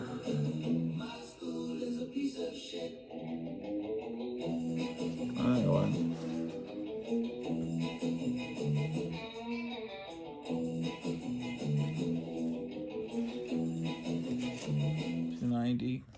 Thanks for the memories here on the Memory Show. Okay, what is going on here? Oh, wait. What am I doing? Okay. Oh, I see what I'm doing. 295, The Sisters of Sin. They never gave them their own comic book, did they? 298.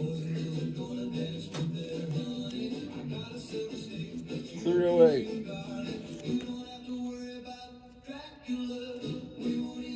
328. We're 1987, which it's way too close to the 90s. This had some importance.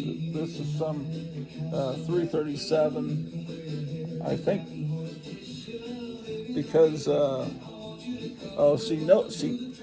again, Nomad, that was in the first Captain America comic I ever bought, is back at this point. So that's why that was a significant thing, because he comes back, and I forget what this guy's called. Is he a U.S. agent or something? I have 2 copies of it, just in case it's 342. Oh, that's it. I said, oh, again. That's a great character that Jim Stranko, did Jim Stranko create that character? I think he did, but I might be wrong. 344. See, the thing here is that's obviously supposed to be Ronald Reagan. I don't know that I like that, but I mean, it's not. See, he's a reptilian. I don't know. It's all right. Probably all the world leaders are actually reptilians. That's what I hear on YouTube. I hated these games, man. That's long before Funko Pops annoyed you in the local comic store. Dungeons and Dragons came along just to pollute your local comic store. Okay, are we up to the 90s yet? 359. Let's see, this is where it starts to get bad. 1991. 388. See, it's already looks like the 90s. See, he looks terrible. Everything looks terrible. Even the girls don't look too. Why did everything turn bad in the 90s?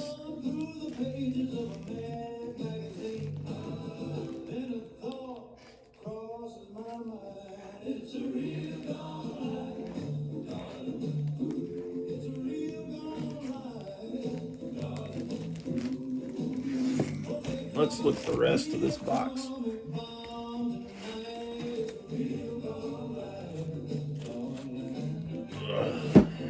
Okay. More 1990s ugliness. And I have 2 copies of that. I don't know why. $3.94. Anyway. $4.12. It looks like I gave up at that point. I don't know. Here's a Captain America Special #2 with a reprint of a story from Tales of Suspense. Isn't that great? See, Jack Kirby's art in the 60s was so much tighter than when he came back from DC in the mid-70s. This is early 70s reprint of stuff from about 1965-66. And then I have giant-sized Captain America from the mid-70s.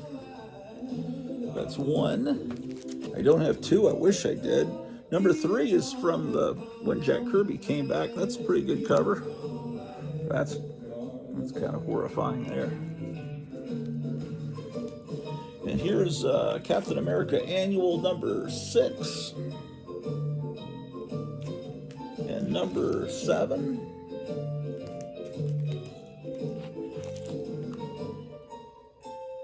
And #10, you can already see the bad influence of the 1990s. That's from 1991. Then I came back and bought, when that Captain America Winter Soldier movie came out, and it was so great, I went and tried to buy some current Captain America comics because I was told by people I trusted that Ed Brubaker was a great writer, you know. And Captain America 44. That's the only one I got. I guess I got some collected graphic novels of some of this Ed Brubaker stuff at that point that I have in bookshelves. This is Captain America graphic novel, Peggy Carter, Agent of S.H.I.E.L.D. And then reprints of the Jim Steranko stuff.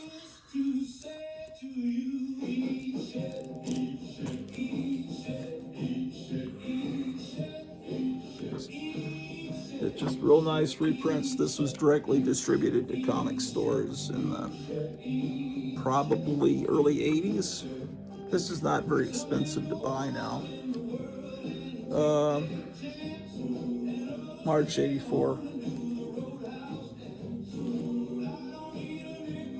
This is early 2000s because it's got the little 9/11 memorials thing there. It's just it seems like when the 90s ended, there was a brief there was comics. Almost knocked those down. Comics looked like they were getting better at this point, but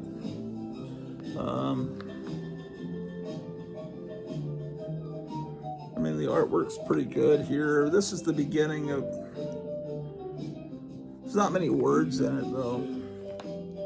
This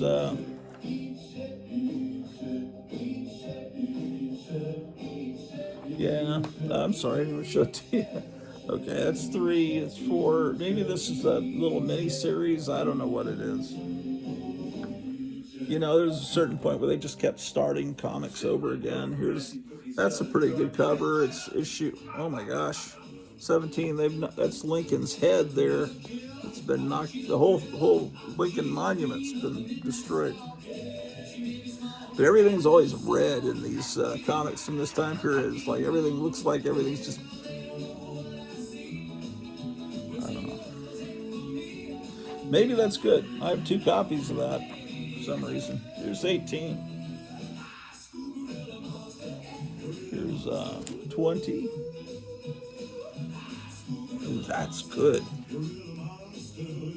That's got to be Alex Ross. Of course it's Alex Ross. It's got to be. Oh.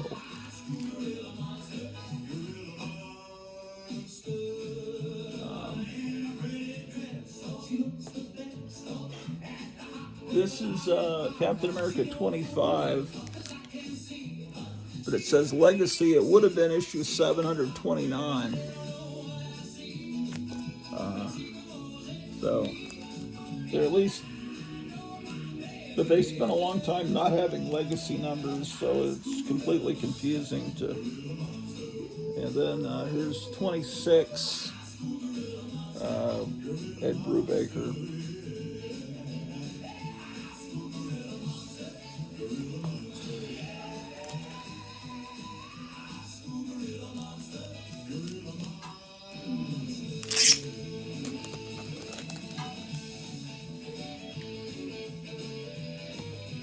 Yeah, whatever.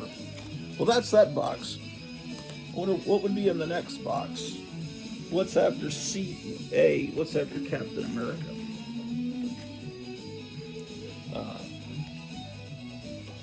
There's, let's see, BDE. Is there any comics that start with CE? GH. I don't know. Seems like we're close to where Conan the Barbarian should begin.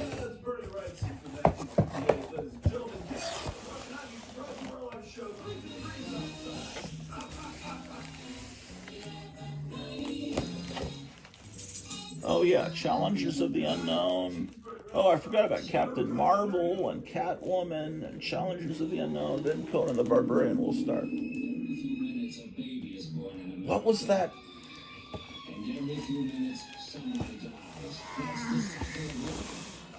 Oh man, I forgot what that was. Was that a 20-cent issue of Conan of that comic we were looking at, where it had the Schwarzenegger ad? It was a March issue, right?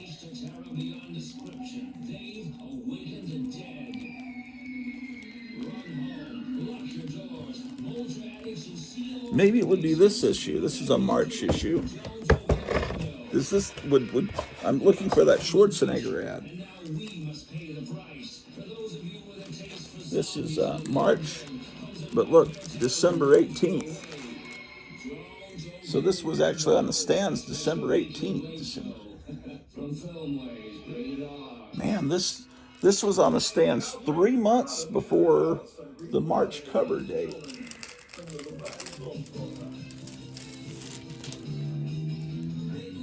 Of course, this is the first cover appearance of Red Sonja on the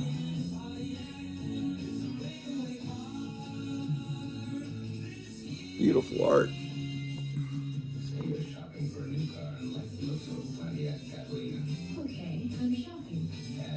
Impressed with Catalina's 122-inch wheelbase, standard 400 V8, and flag-track ride. Okay, I'm impressed. And say you could own a big Pontiac Catalina for about the same money as one of those smaller cars. But what would you say? The Red Sonja we know today is with the chainmail bikini, came later.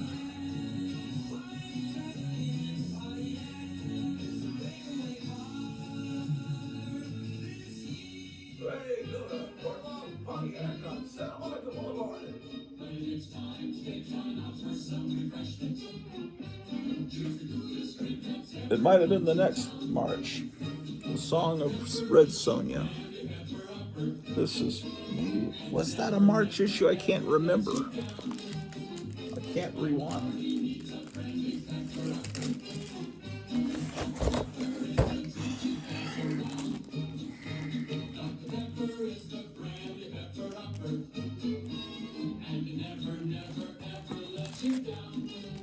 Let's look for the next March issue here. We'll go through all these either later in this episode or in the next episode.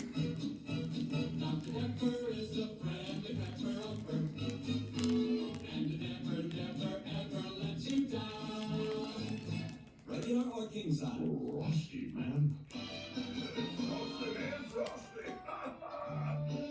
Here's a March issue. Big beer flavor. Let's give it to you straight. I figure the ads would all be the same. What? It's a 20-cent issue with a value stamp. I thought that started with the 25-cent issues, but I guess it started at the very end of the 20-cent run. You're out of beer.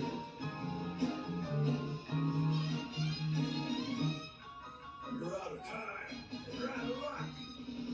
And Schlips Brewing Company, Milwaukee, and other great cities. There's an explosion of savings on all big Chevrolets and Chevelles with America's most popular V8 engines, automatic transmissions, and white wall tires. Save again on many other favorite features. Hurry, offer limited at your Chevrolet dealers now. I said oh again.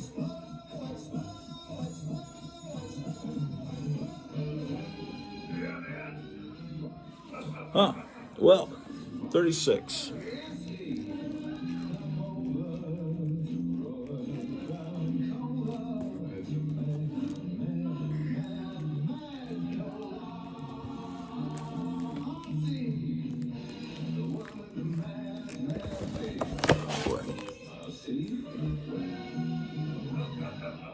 Hold on. Yeah, man, it's Monday morning, almost 9 o'clock. War is peace, ladies and gentlemen. Remember that. George Orwell said it. 2 minutes hate, I heard what you said. Double plus good and Big Brother is watching you. And 2 plus 2 is 5, and all of this is true. George Orwell was right. War is peace. War is peace. War is peace. War is peace. War is peace. War is peace. War is peace.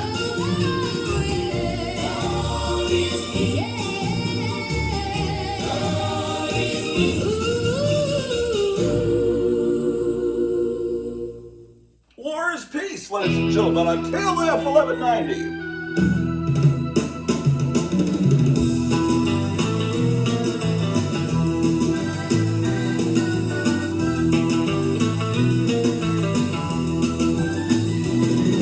You better be home by midnight, 'cause that's when the moon is full.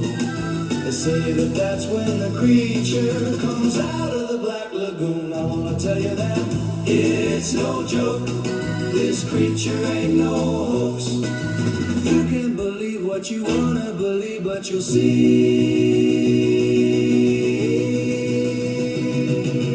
You'll be dead in the morning. You didn't believe my warning. Your love will be on the news. He just came out of the blue. The creature from the Black Lagoon.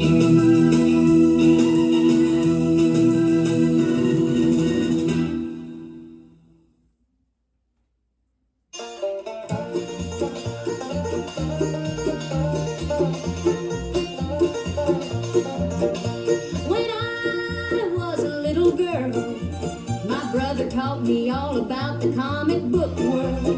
He told me Superman and Batman are cool, but for him, Captain Marvel was the #1 dude. He said the Human Torch can fly, and in the olden days, Green Lantern's ring was made of wood.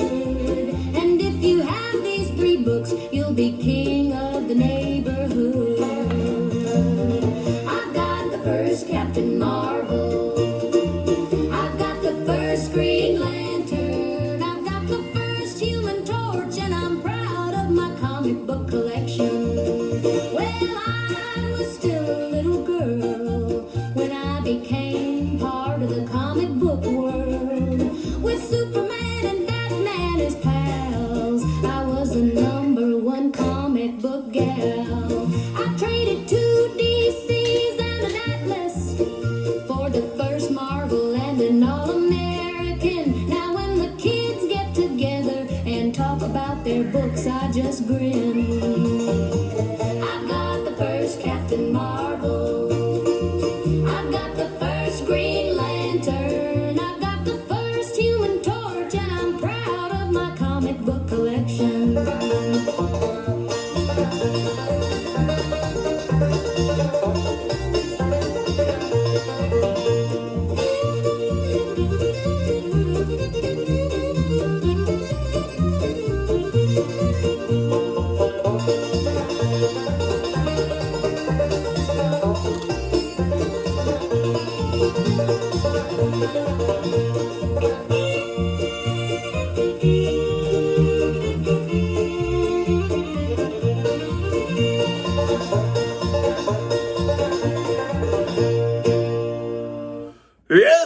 Hey, you're tuned into the Grottu Orloff Show Monday morning.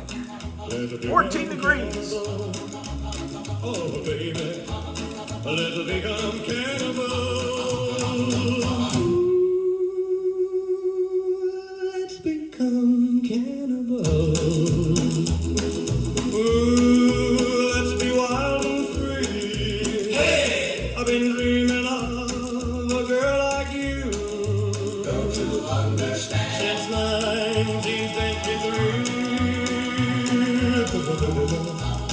Let's become cannibals.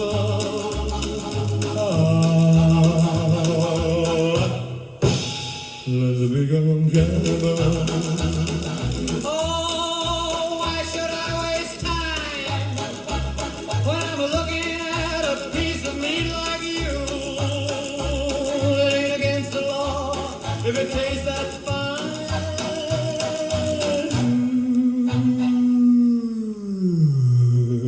Let's become cannibals. Let's become cannibals.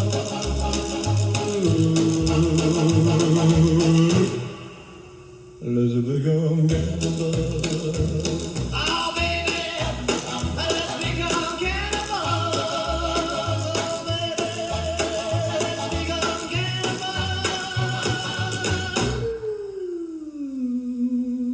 let's become cannibals. Let's become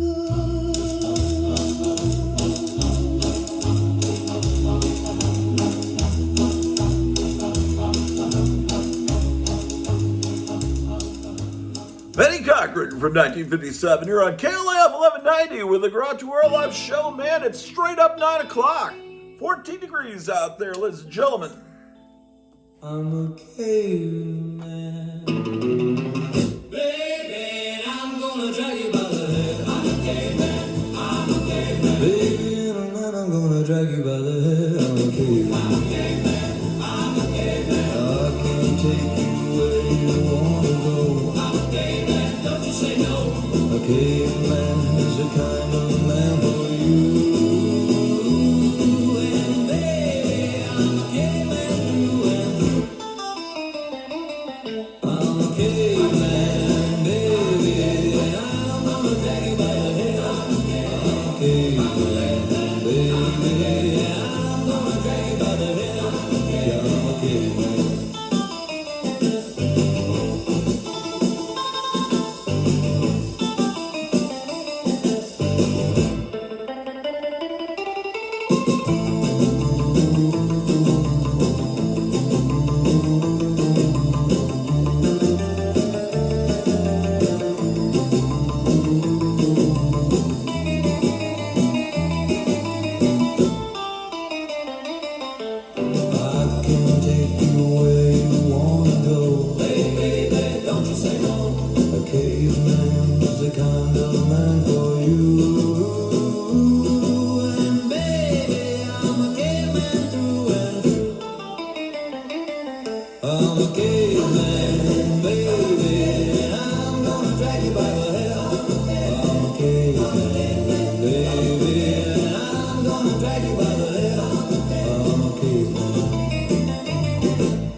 I'm a caveman here on the Grottu Orloff Show, KLAF 1190, the station with a happy difference. You're a piece of shit. Ain't no getting over it. Ooh, yeah. Piece of shit. Piece of shit. Ain't no getting over it. Piece of shit. You're a piece of shit. Piece of shit. Piece of shit. Well, you're mean to your mom, mean to your dad, your whole grandma.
Beautiful music for beautiful people. The music of your life here on KLAF 1190, The Grottu Orloff Show.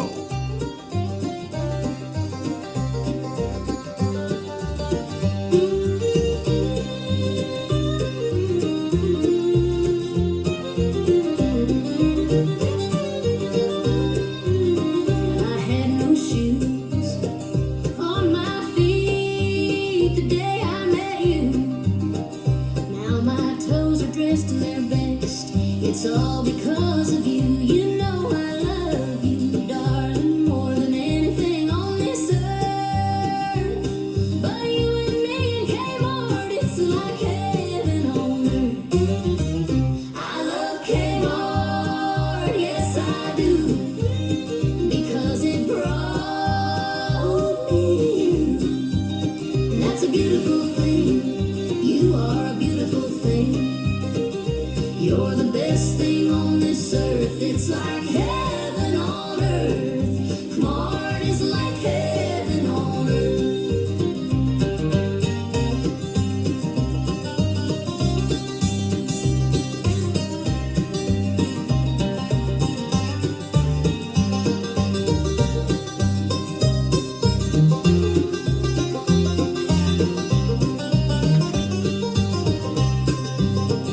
I love Kmart, yes I do, because it brought me you. And that's a beautiful thing. You are a beautiful thing.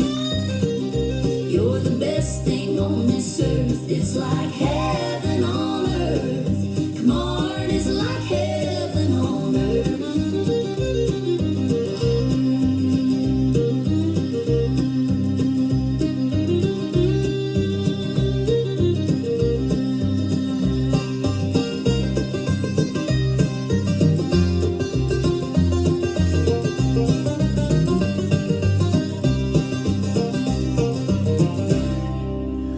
Hey, you can get your Grottu Orloff bumper stickers at Kmart, Wilco, and Woolworth. KLAF 1190. Music of your life. I met a boy, a very special boy. I met a boy, a solitary boy. They call him the Hammer of Hell, but I know him as Hans von Hammer, the enemy ace. Hans von Hammer, Hans von Hammer, Hans von Hammer, Hans von Hammer, the enemy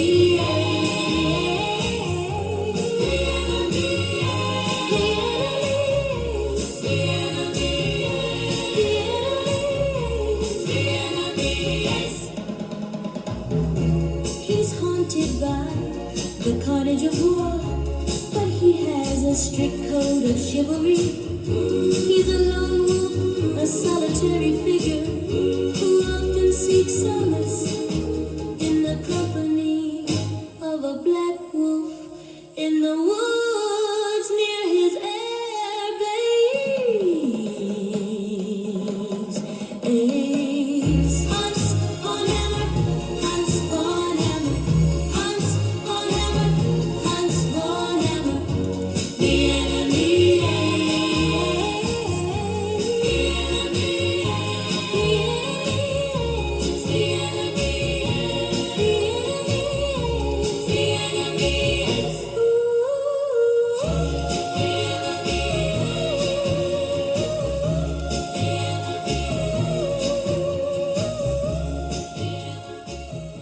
Hans von Hammer, the Hammer of Hell, ladies and gentlemen, on KLAF 1190, The Grottu Orloff Show. Have no fear, the man of bronze is here. Peace will come to all who find Doc Savage. Doc Savage, he's a friend to all mankind, pure of heart and mind, who will make crime disappear. Doc Savage, Doc Savage, hard hero and pioneer. Thank the Lord he's here. Doc made a vow that helps us all, so let's recall it now.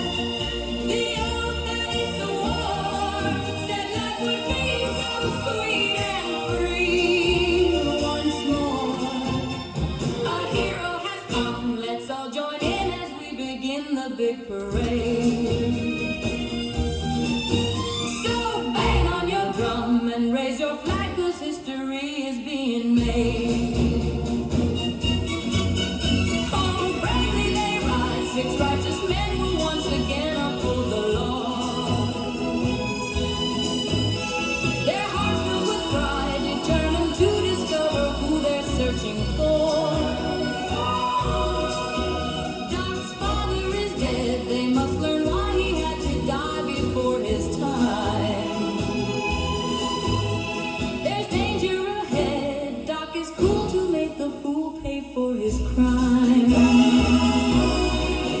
Doc Savage, Doc Savage, they thank the Lord he's here.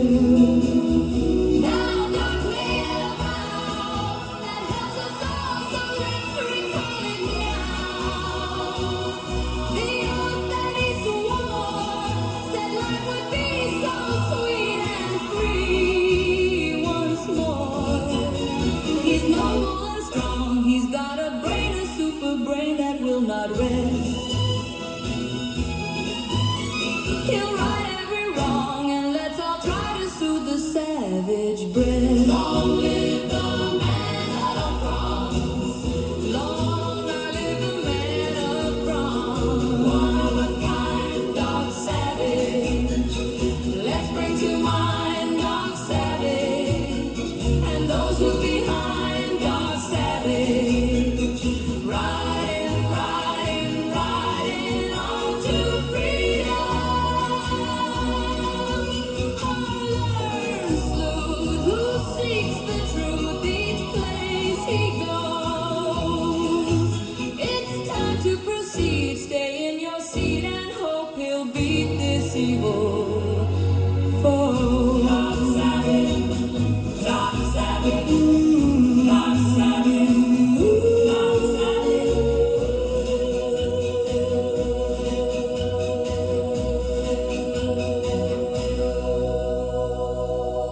Shelley Fabre with the theme to Doc Savage on the Grottu Orloff Show, KLF 1190.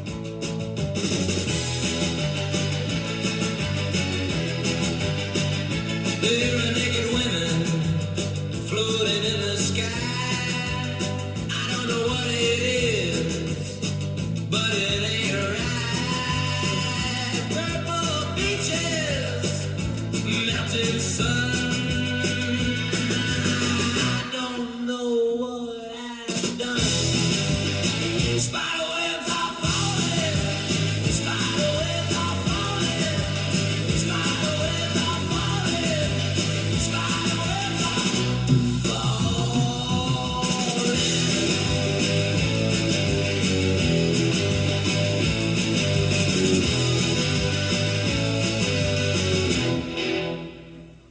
It's KLF 1190, Grottu Orloff Show, man.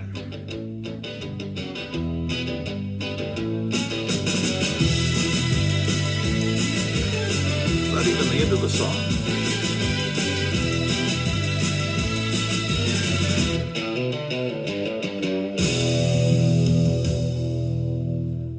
Oh, sorry. Now that, what? There are naked women Sorry. floating in the sky. There are naked women. There are naked women. There are naked women. There are naked women. There are naked women floating in the sky. There are naked women floating in the sky. There are naked women floating in the sky. There are naked women floating in the sky. There are naked women floating in the sky. There are naked women. There are naked women. There are naked women floating in the sky. Naked women floating in the sky. There are naked women.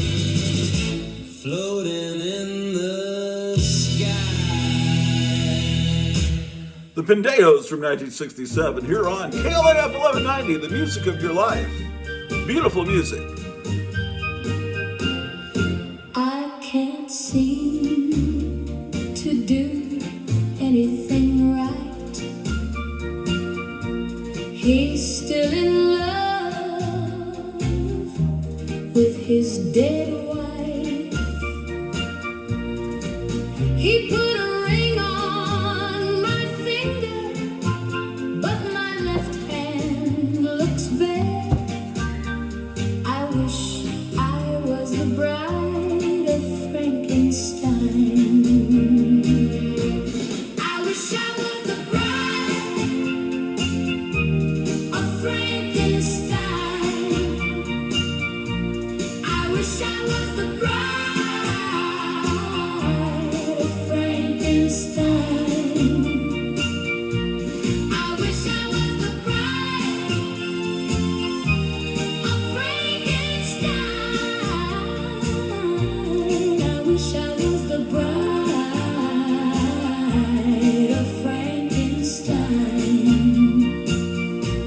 I wish I was the bride of Frankenstein.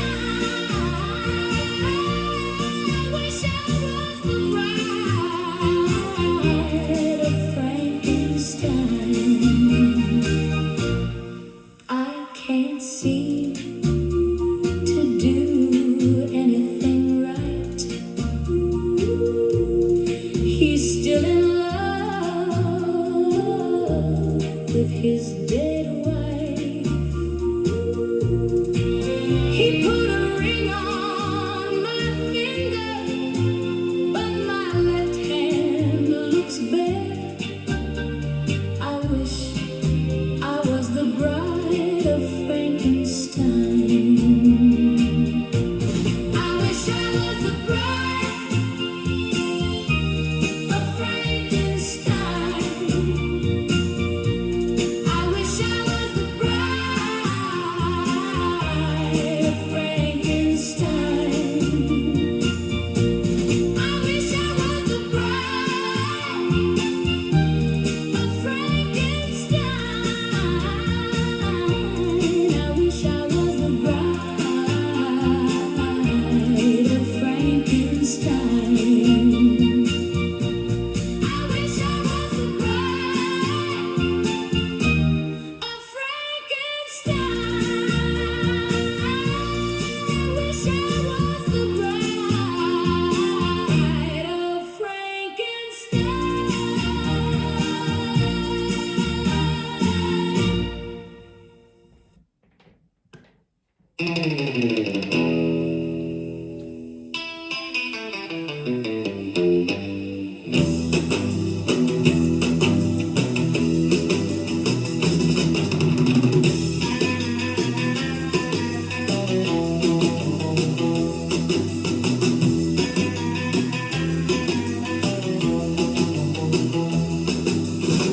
The days of dancing are over.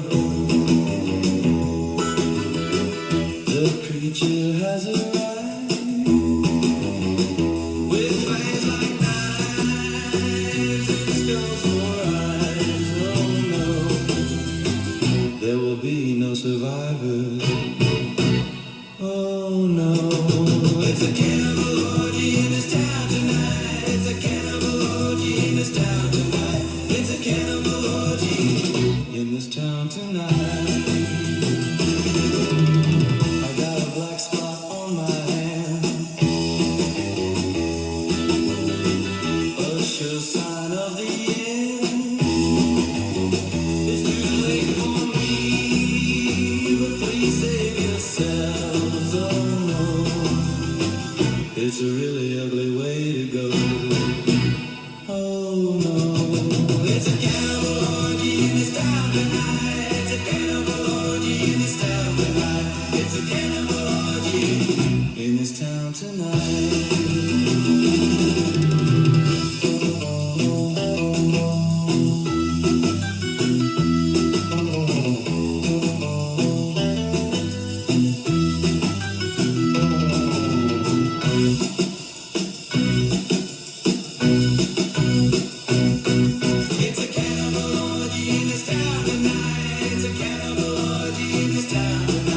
It's a cannibal orgy in this town tonight.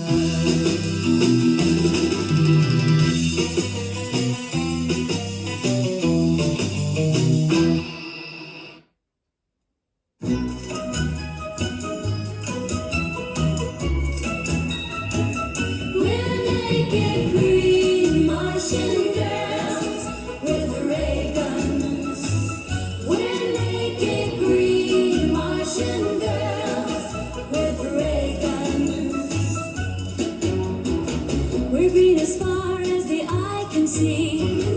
We're green like where you want to be. Our green light is right behind you. You turn around and see a flock of naked Martian girls. A fleet of naked Martian. We're naked green Martian girls with ray guns.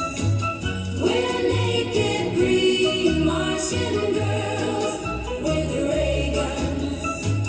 We're naked green Martian girls with ray guns.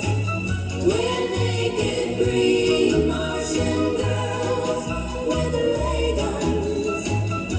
They say, come in peace, and then you see, and then you see, and then you see. It's really not what it seems.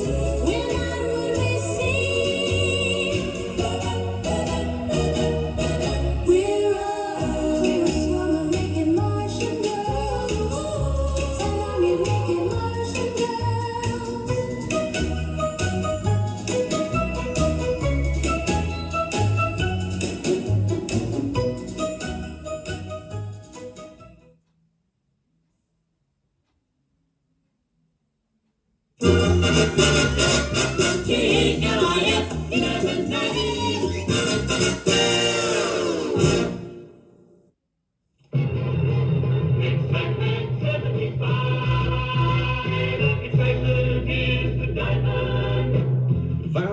Values, and more values are yours with lots of savings in most every department. Now, during the Diamonds Excitement 75 Certified Sale.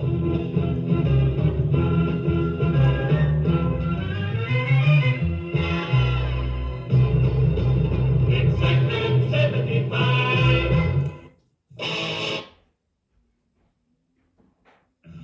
It's time to see different places, the land where history left its traces, where yesterday walked hand in hand with today.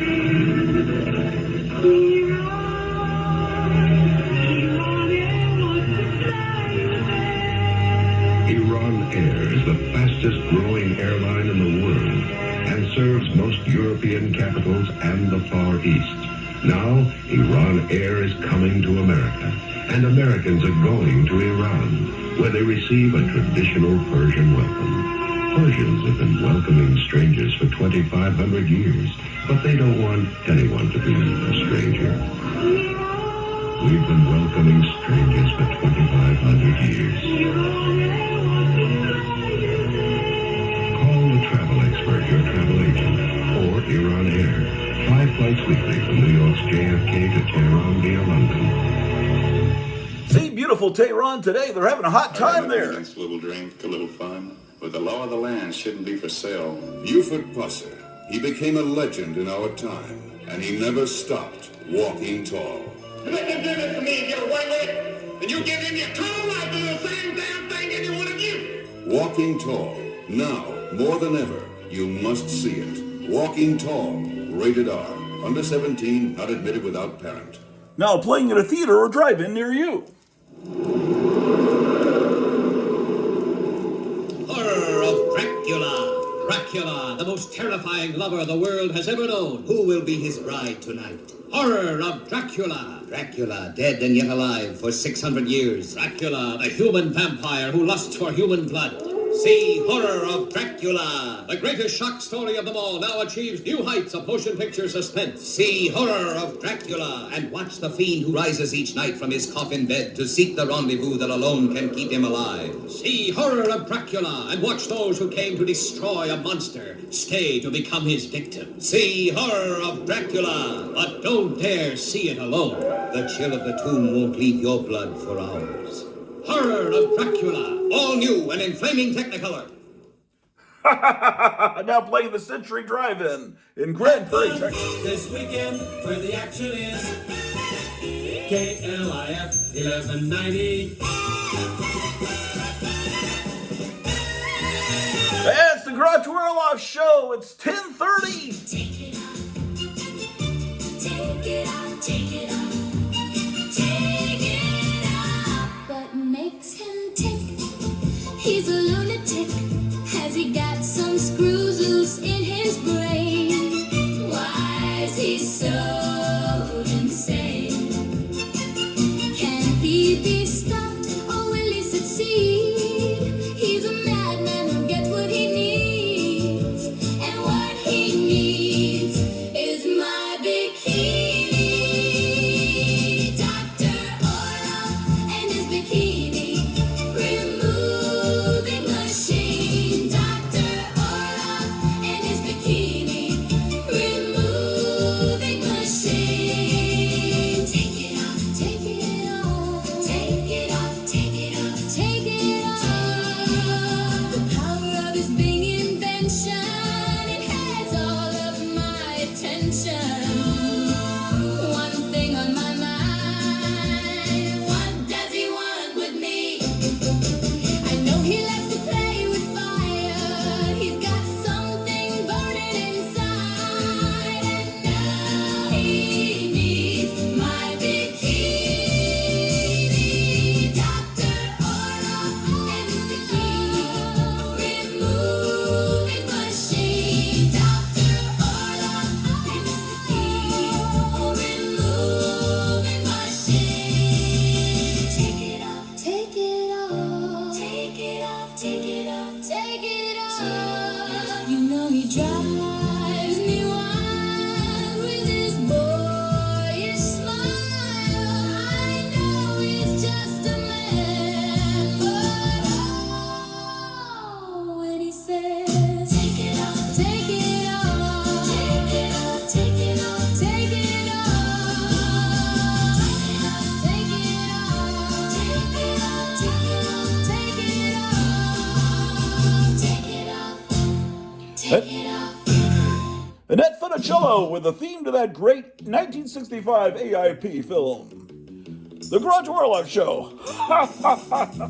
Mars needs women. Mars needs women.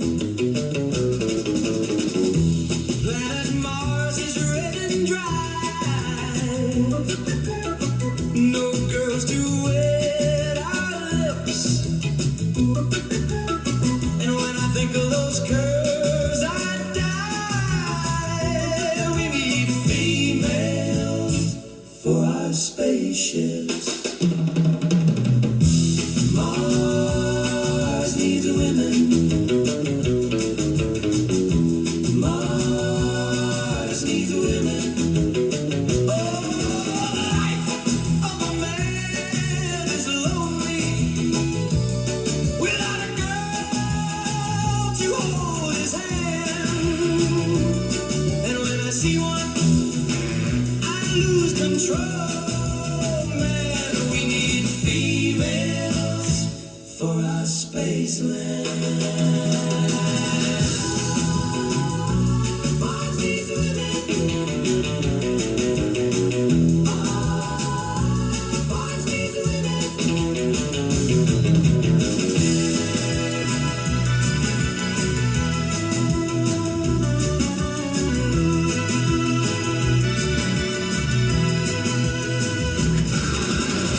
I want you to meet me up, girl. My radar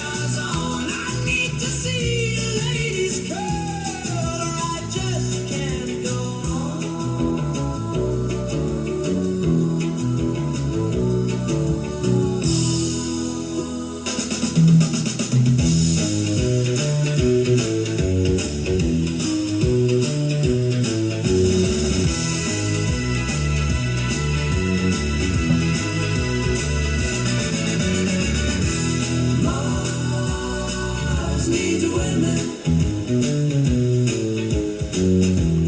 Mars needs women. And Grottu Orloff signing off for tonight. We got Alex Jones taking over, playing the greatest hits of all time here.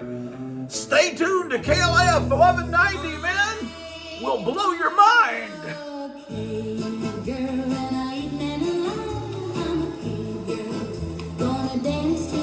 Okay, now the nerds that fast forwarded because they didn't want to hear the music will be able to be satisfied because we'll look at some more comic books here today. And I still haven't eaten breakfast. My goodness. Okay.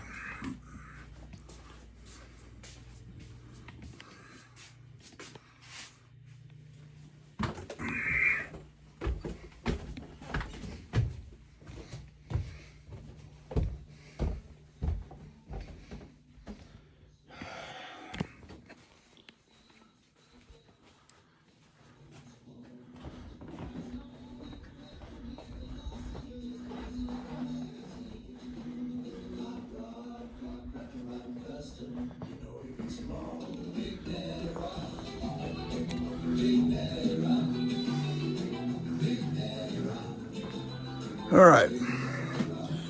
We'd finished with Captain America, I believe. I don't remember what we were looking at, man.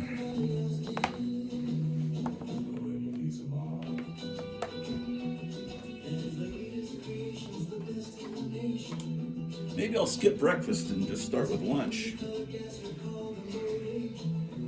The streets aren't that bad. I can get something to eat.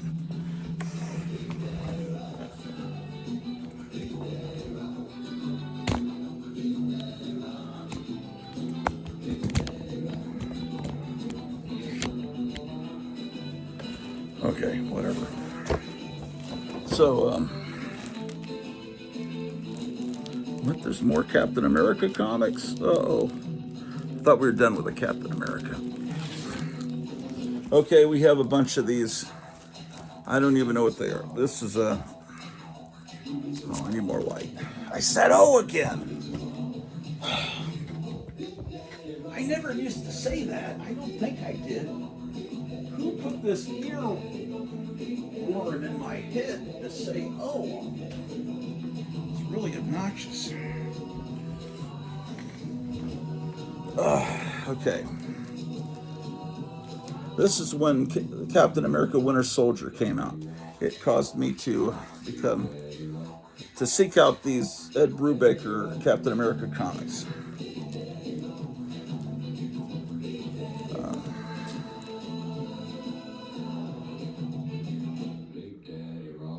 This one, I guess I just like the cover. It's not an Ed Brubaker comic. I thought maybe comics have come back, you know, because the 1990s were so terrible. So I tried a bunch of books out.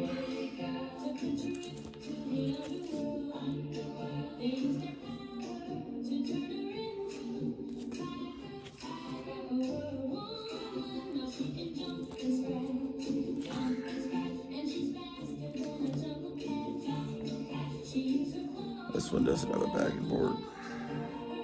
Yeah, the art inside's not bad. What is this?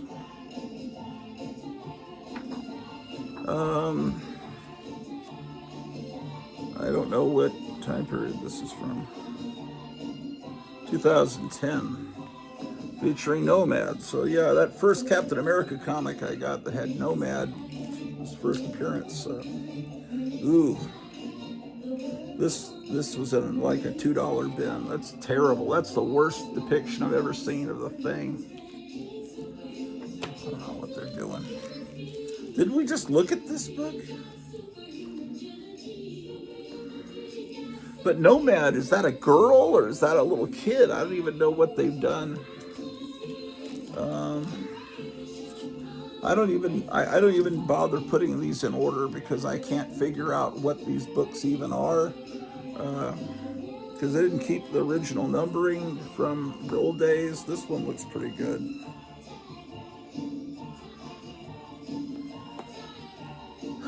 Fallen Sun, the death of Captain America. I think they killed Captain America off for a little bit. I don't know. Here's another copy of a book I just showed you. I don't know, maybe, are these books good? I don't know. I bought them and then I forgot about them and haven't read them yet.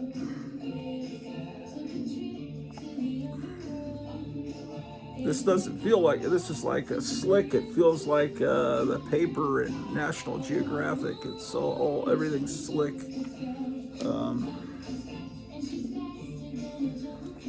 We'll go through these quickly and then get back to real comic books.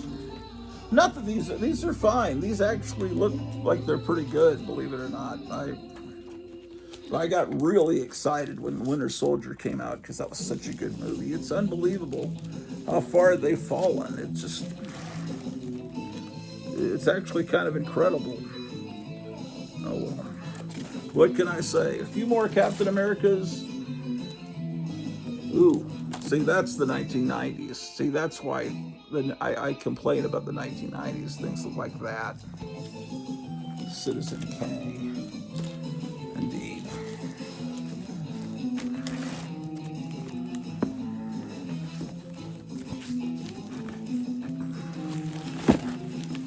And then, what do we have here? Oh, okay, some good stuff's coming. Well, first one is,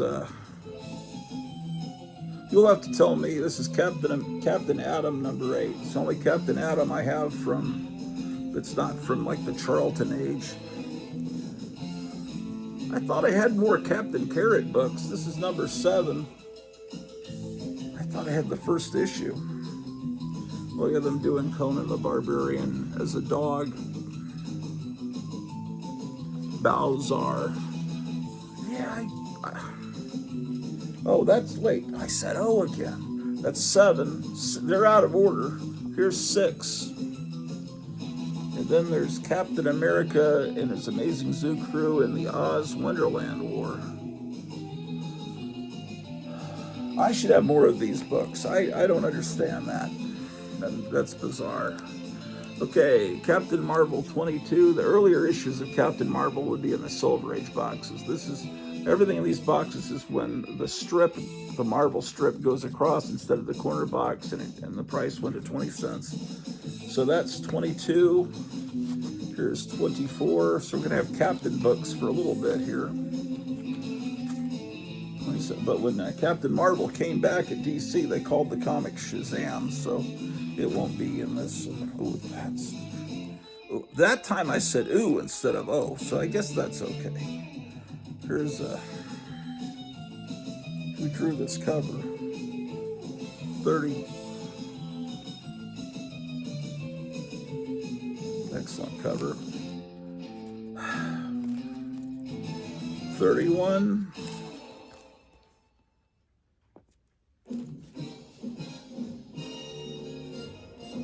32.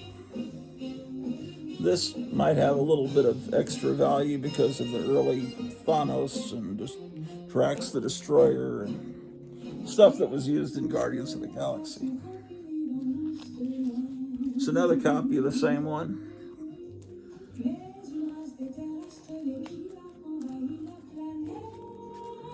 $33. 34. I didn't like, this is the first one I bought as a kid. No, it isn't. It's the next one. Nice artwork here. This must be Alfredo Alcala. It's so great.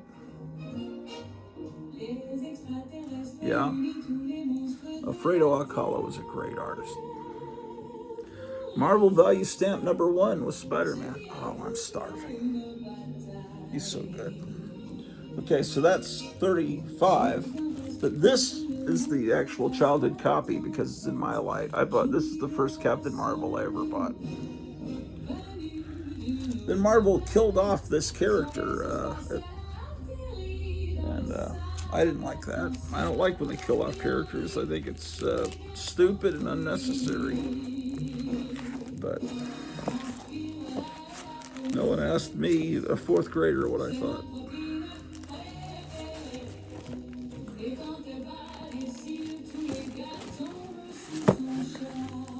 Captain Marvel 37. Only one person commented on my last video. Oh well. The comments are supposed to help with the algorithm. It's supposed to, but I don't know. 40.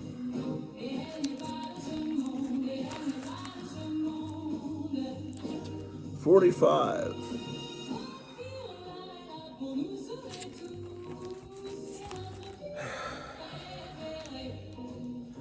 52.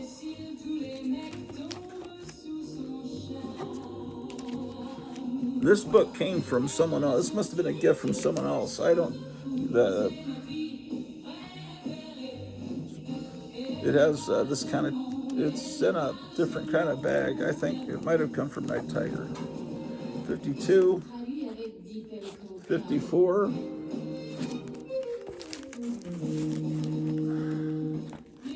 56.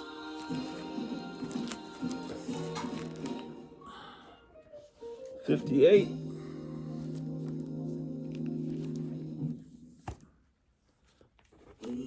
59. 60. I did this theme, this like a commercial for Dick's Hobby Shop in San Antonio. That was a store I remember from when I was a little kid. My older brother would go there to get his little in-scale trains. And it was just a San Antonio hobby shop. And I think that's where I saw all the Aurora Monster Scenes kits, the torture chamber kits, all set up on a display with blood painted on it as a little kid. So Dick's Hobby Shop has always had a special place in my heart. 1975 giant size Captain Marvel. The Life of Captain Marvel. I got this out of a dollar bin. It's I hated this show. I think was it Tom Cruise? Tom Cruise was the voice of Captain Planet. This is some early attempt to save the Earth with the stupid. Look at this. The world's most ecological comic magazine, printed on recycled paper. They did that for a while with Archie Comics. What comic collector wants to buy something printed on recycled paper? Oh man, terrible. Oh man, we're lucky. Something good's coming up though.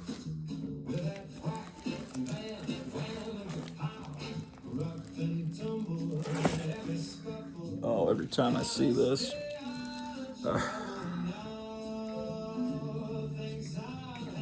It's Beware the Claws of the Cat, #1. Look at that.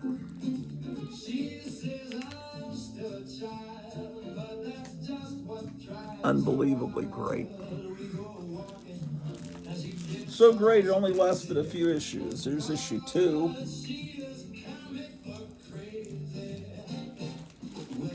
Here's another copy of issue 2. Not in as good a shape.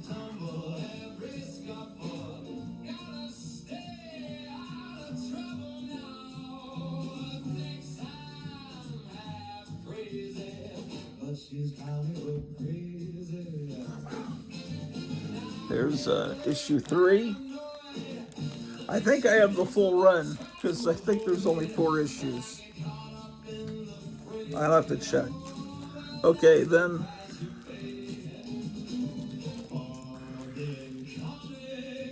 This is suggested for mature readers. Look at this.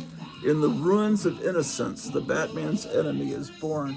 Because of the Dark Knight that Frank Miller did, where she was an ex-prostitute.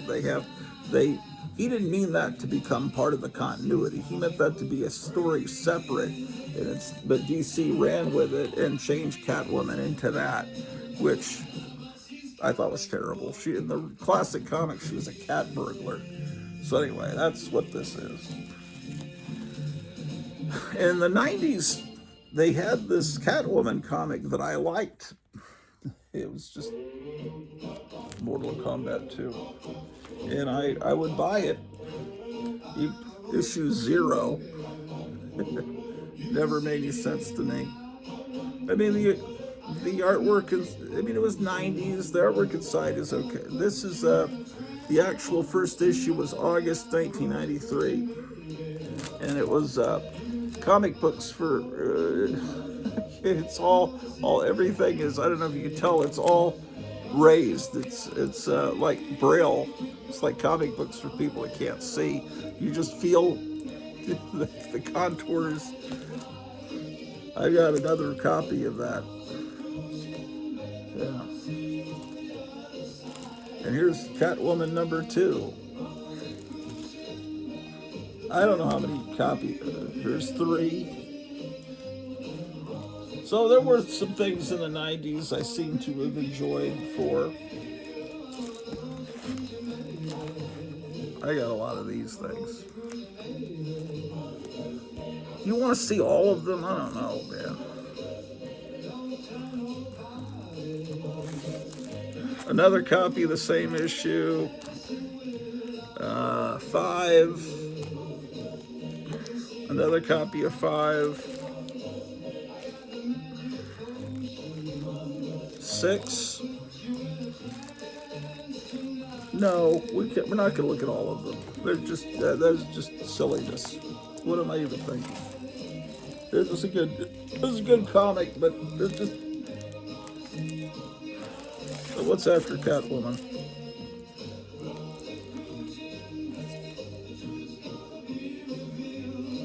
Okay.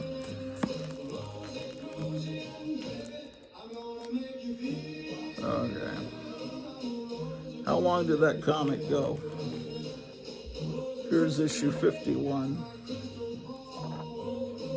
Is this a different comic? Let's see. What is this?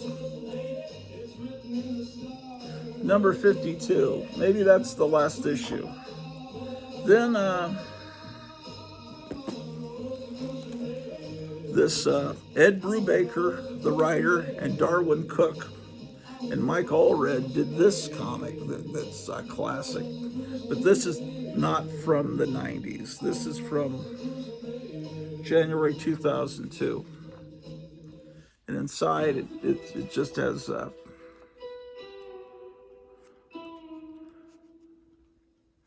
this is the type of artwork I like.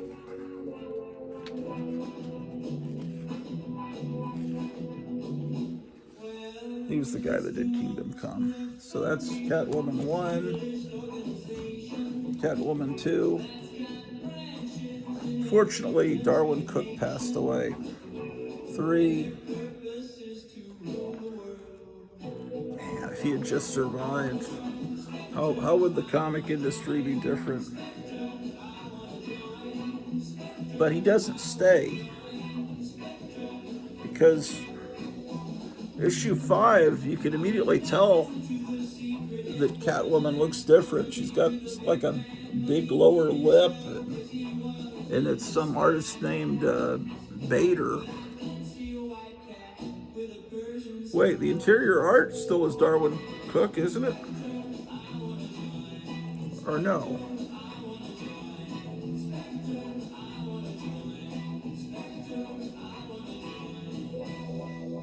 No, the interior art still looks good, but it's not Darwin Cook anymore.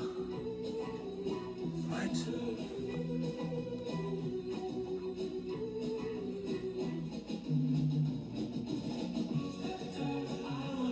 Well, whoever this guy is, if he did the cover, maybe he didn't. Maybe he does the interior art, but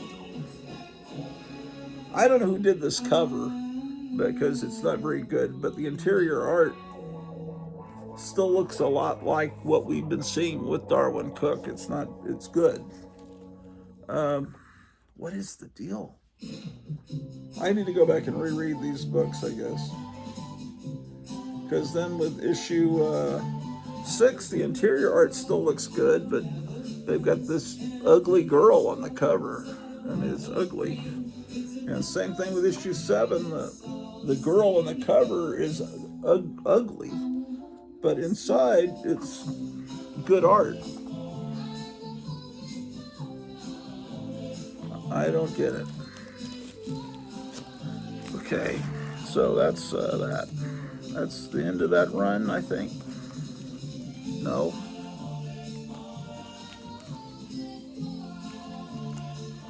Well, I'm missing 8. Oh, wait a second. What's going on here? 9. This is from about the time that Crouching Tiger, Hidden Dragon came out.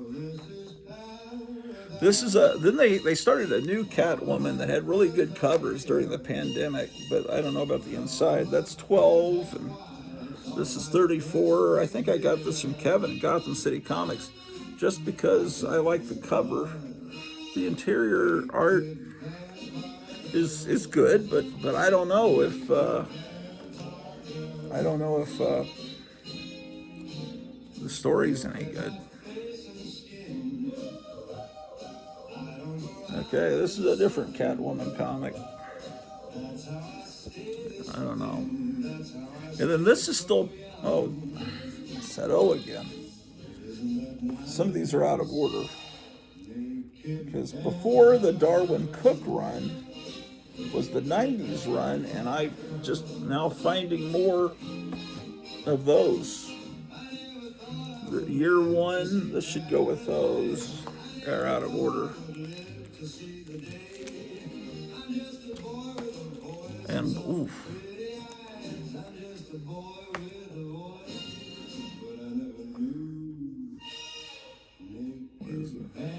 This is pretty good cover. Catwoman plus Scream Queen. I don't know who that is.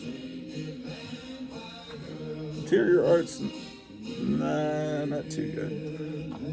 That was a cover purchase, obviously. And then Catwoman and Vampirella.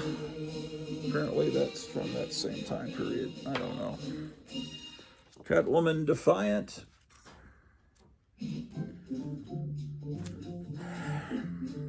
Catwoman 13. I don't know what run this is. I don't know even what 11. Out of order. It's probably this more current one. Yeah, that's probably what that is.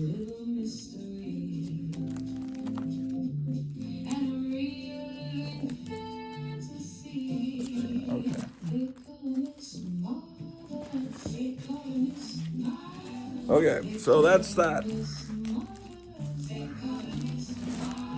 That's probably no, there's more Catwomans. Or is there? There might be, actually.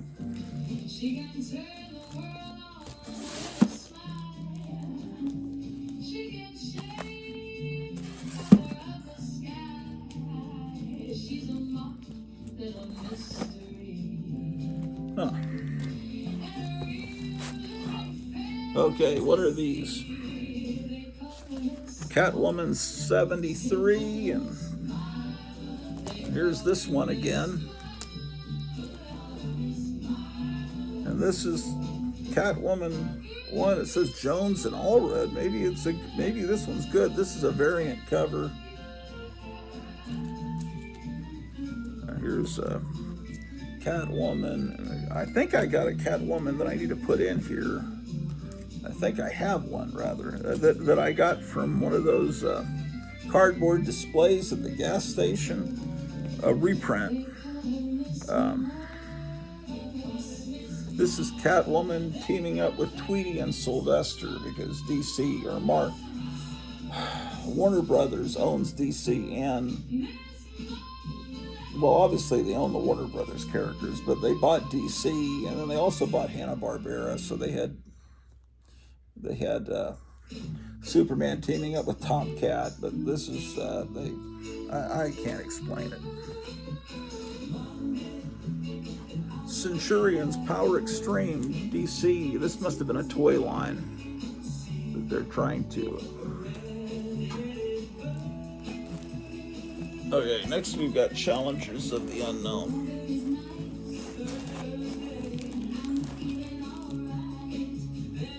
Then the Champions. This is, they're back. Number 81. Neil Adams cover. DC would continue their numbering. They wouldn't start over back then. Here's 82. These are copies I bought off the spinner rack. 85. And then Howard Chaykin tried to start it over again, and at some point. Here's the Champions #1. 2 copies of the Champions #1.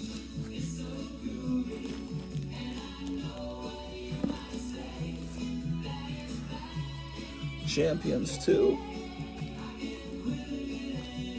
Champions 3. Another copy of 3. 4.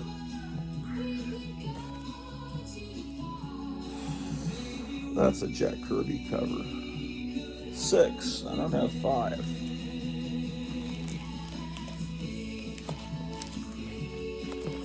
7.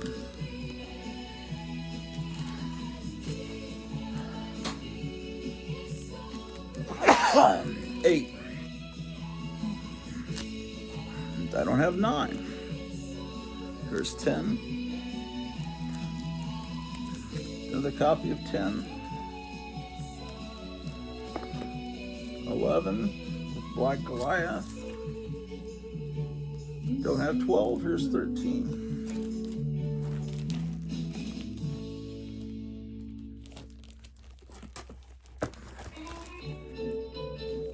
Here's 14. Another copy of 14. Another copy of 14. Here's 15. 16. Another copy of 16. When there's duplicates, it's all by accident. I forgot I owned it. 17. This is a thicker book that reprints older stories. From a dollar bin, Checkmate. I barely even know what that is.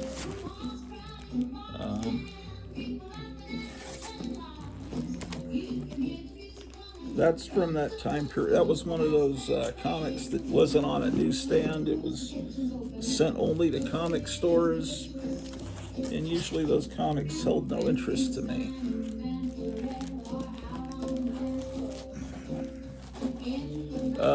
This is 16 with Peacemaker. I probably got this when the first season of Peacemaker was on television, which I enjoyed. And then the second season of Peacemaker, I was like, what in the name of heck are they doing? I just got them because Peacemaker was on them, honestly. Because I got excited there for a little bit about something, and then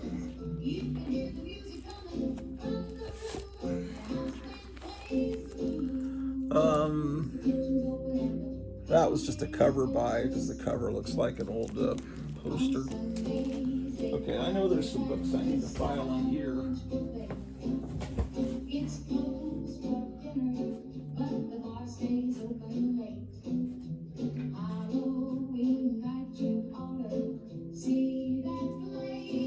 Yeah. Well, this Catwoman book was something I needed to add, and then I recently got these 2 issues of Claw the Unconquered that I need to file in here. Claw was a DC attempt to imitate what?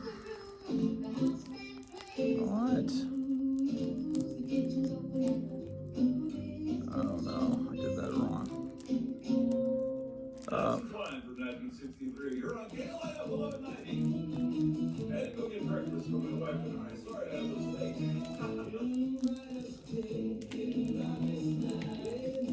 Hold on a second. I have a bunch of books out of order for some reason. Yeah.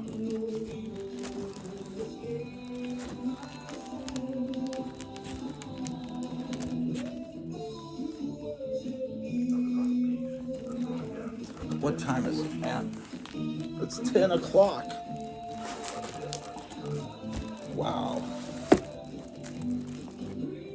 This is a reprint that they have on sale at gas stations now. Like, that's gonna make people interested in. So I have. This is DC's attempt to kind of imitate Conan the Barbarian. It's a good comic. Didn't last long. This is issue 2. Then I recently got issue 4. And then here's issue 5. It's like I have 2 copies of 5. And then 6 was a comic I already had. 7. And then one of the new ones I got was issue 9.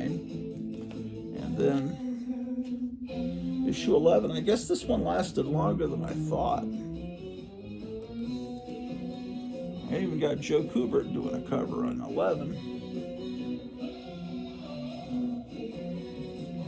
From a dollar bin, Clive Barker's Ecto Kid. I have no idea why I bought that. Cloak and Dagger. Maybe, I don't know. A friend of mine was friends with Clive Barker because he worked on, what was it, Lord of Illusions? Was that a Clive Barker movie? He knew him.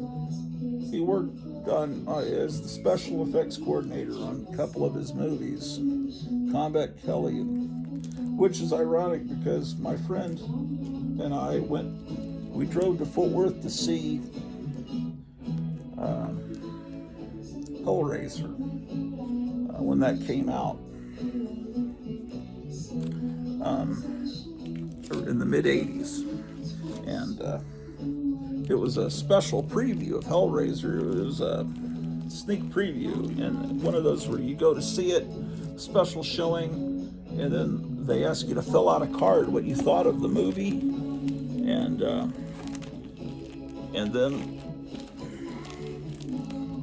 so we went to see that, filled out the card, and my friend hated it. He thought, because Clive Barker was trying to, he was a writer of books, and then they let him direct his own movie, and he was trying to make it look like an Italian horror movie from the 70s. And we knew what he was doing. It's kind of like what Quentin Tarantino and some of these filmmakers do, trying to imitate other styles. And my friend wrote on the card in giant letters, "Give it up, Clive." And then we went out to the lobby, and there was this guy taking the cards. And years later, I realized that was Clive Barker standing there in the lobby in Fort Worth, Texas, at the screening of the movie, and he was eagerly the one that was picking up the cards from all the people coming out of the theater because he had so much invested in it, and he wanted people to like it. And then Tom, 6, 7, however, 8 years later, 6, 7, so 7, 8 years later, was working with Clive Barker, and hopefully Clive Barker didn't remember him as the guy that wrote "Give It Up, Clive." But anyway, so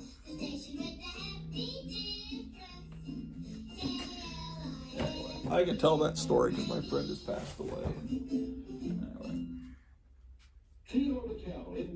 I don't think he would mind people knowing it. Okay, I've got a few new to me Conan books that I need to file. That's one of the reasons I'm going through these boxes. This box is getting a little tight though, man. Maybe I should wait on the Conan the Barbarian comics because then it will, that would be a good theme for the next episode. 66. Well, I wonder if the mails, I said again. I wonder if the mails come because we're supposed to be receiving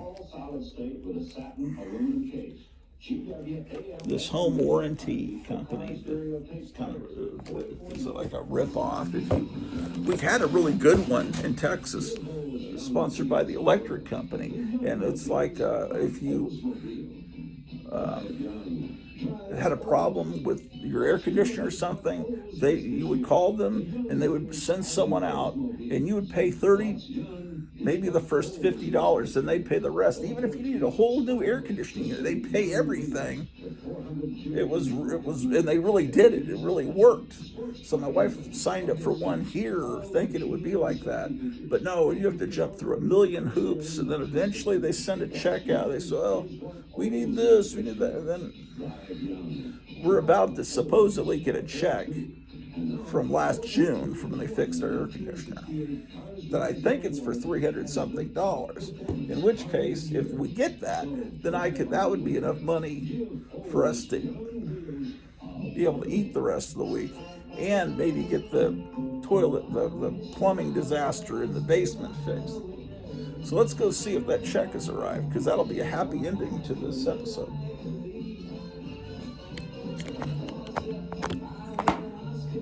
Let's take you off the tripod.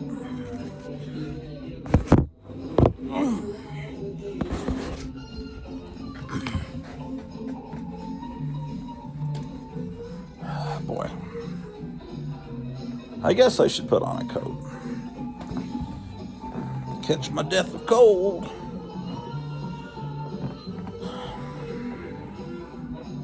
Never really thought about that expression.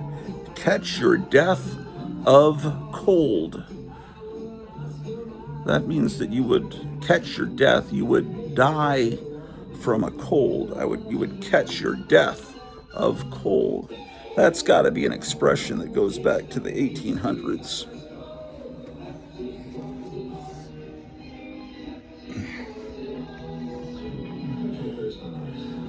Okay. I'm almost so lazy, I don't want to put on a coat. It's almost time for lunch, man.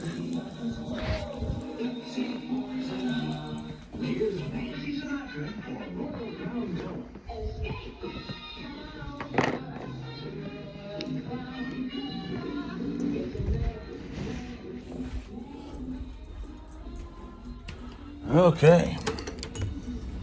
Let's see how slippery it is out here.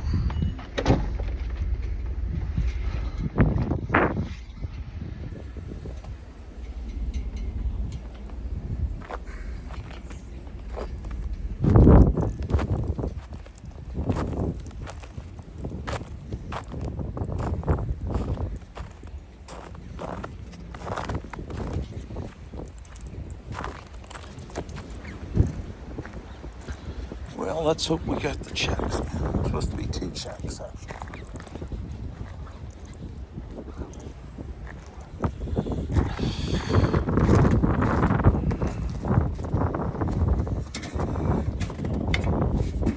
Nothing in the mailbox. They sent an email saying the checks had been mailed, but that doesn't mean they really mailed them. Or the mailman could be that. Or maybe it's a female mailman. No, it's always a male mailman here.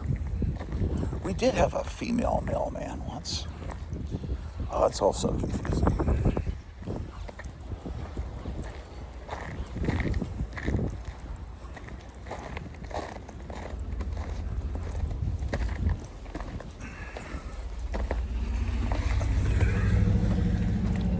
Oof.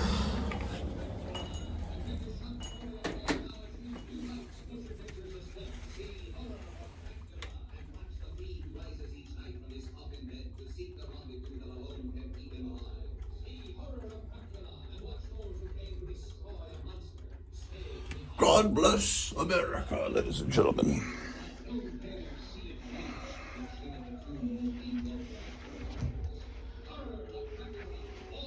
Well, I'm starving, ladies and gentlemen.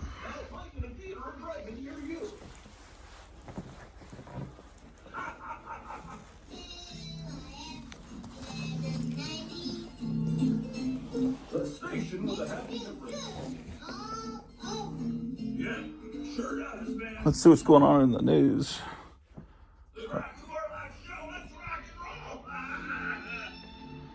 roll. Go to the Sumerian from 19...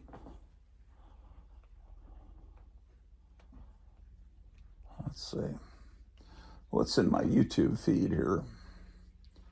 Oh, let's see. Is today the 13th? No, that was Friday.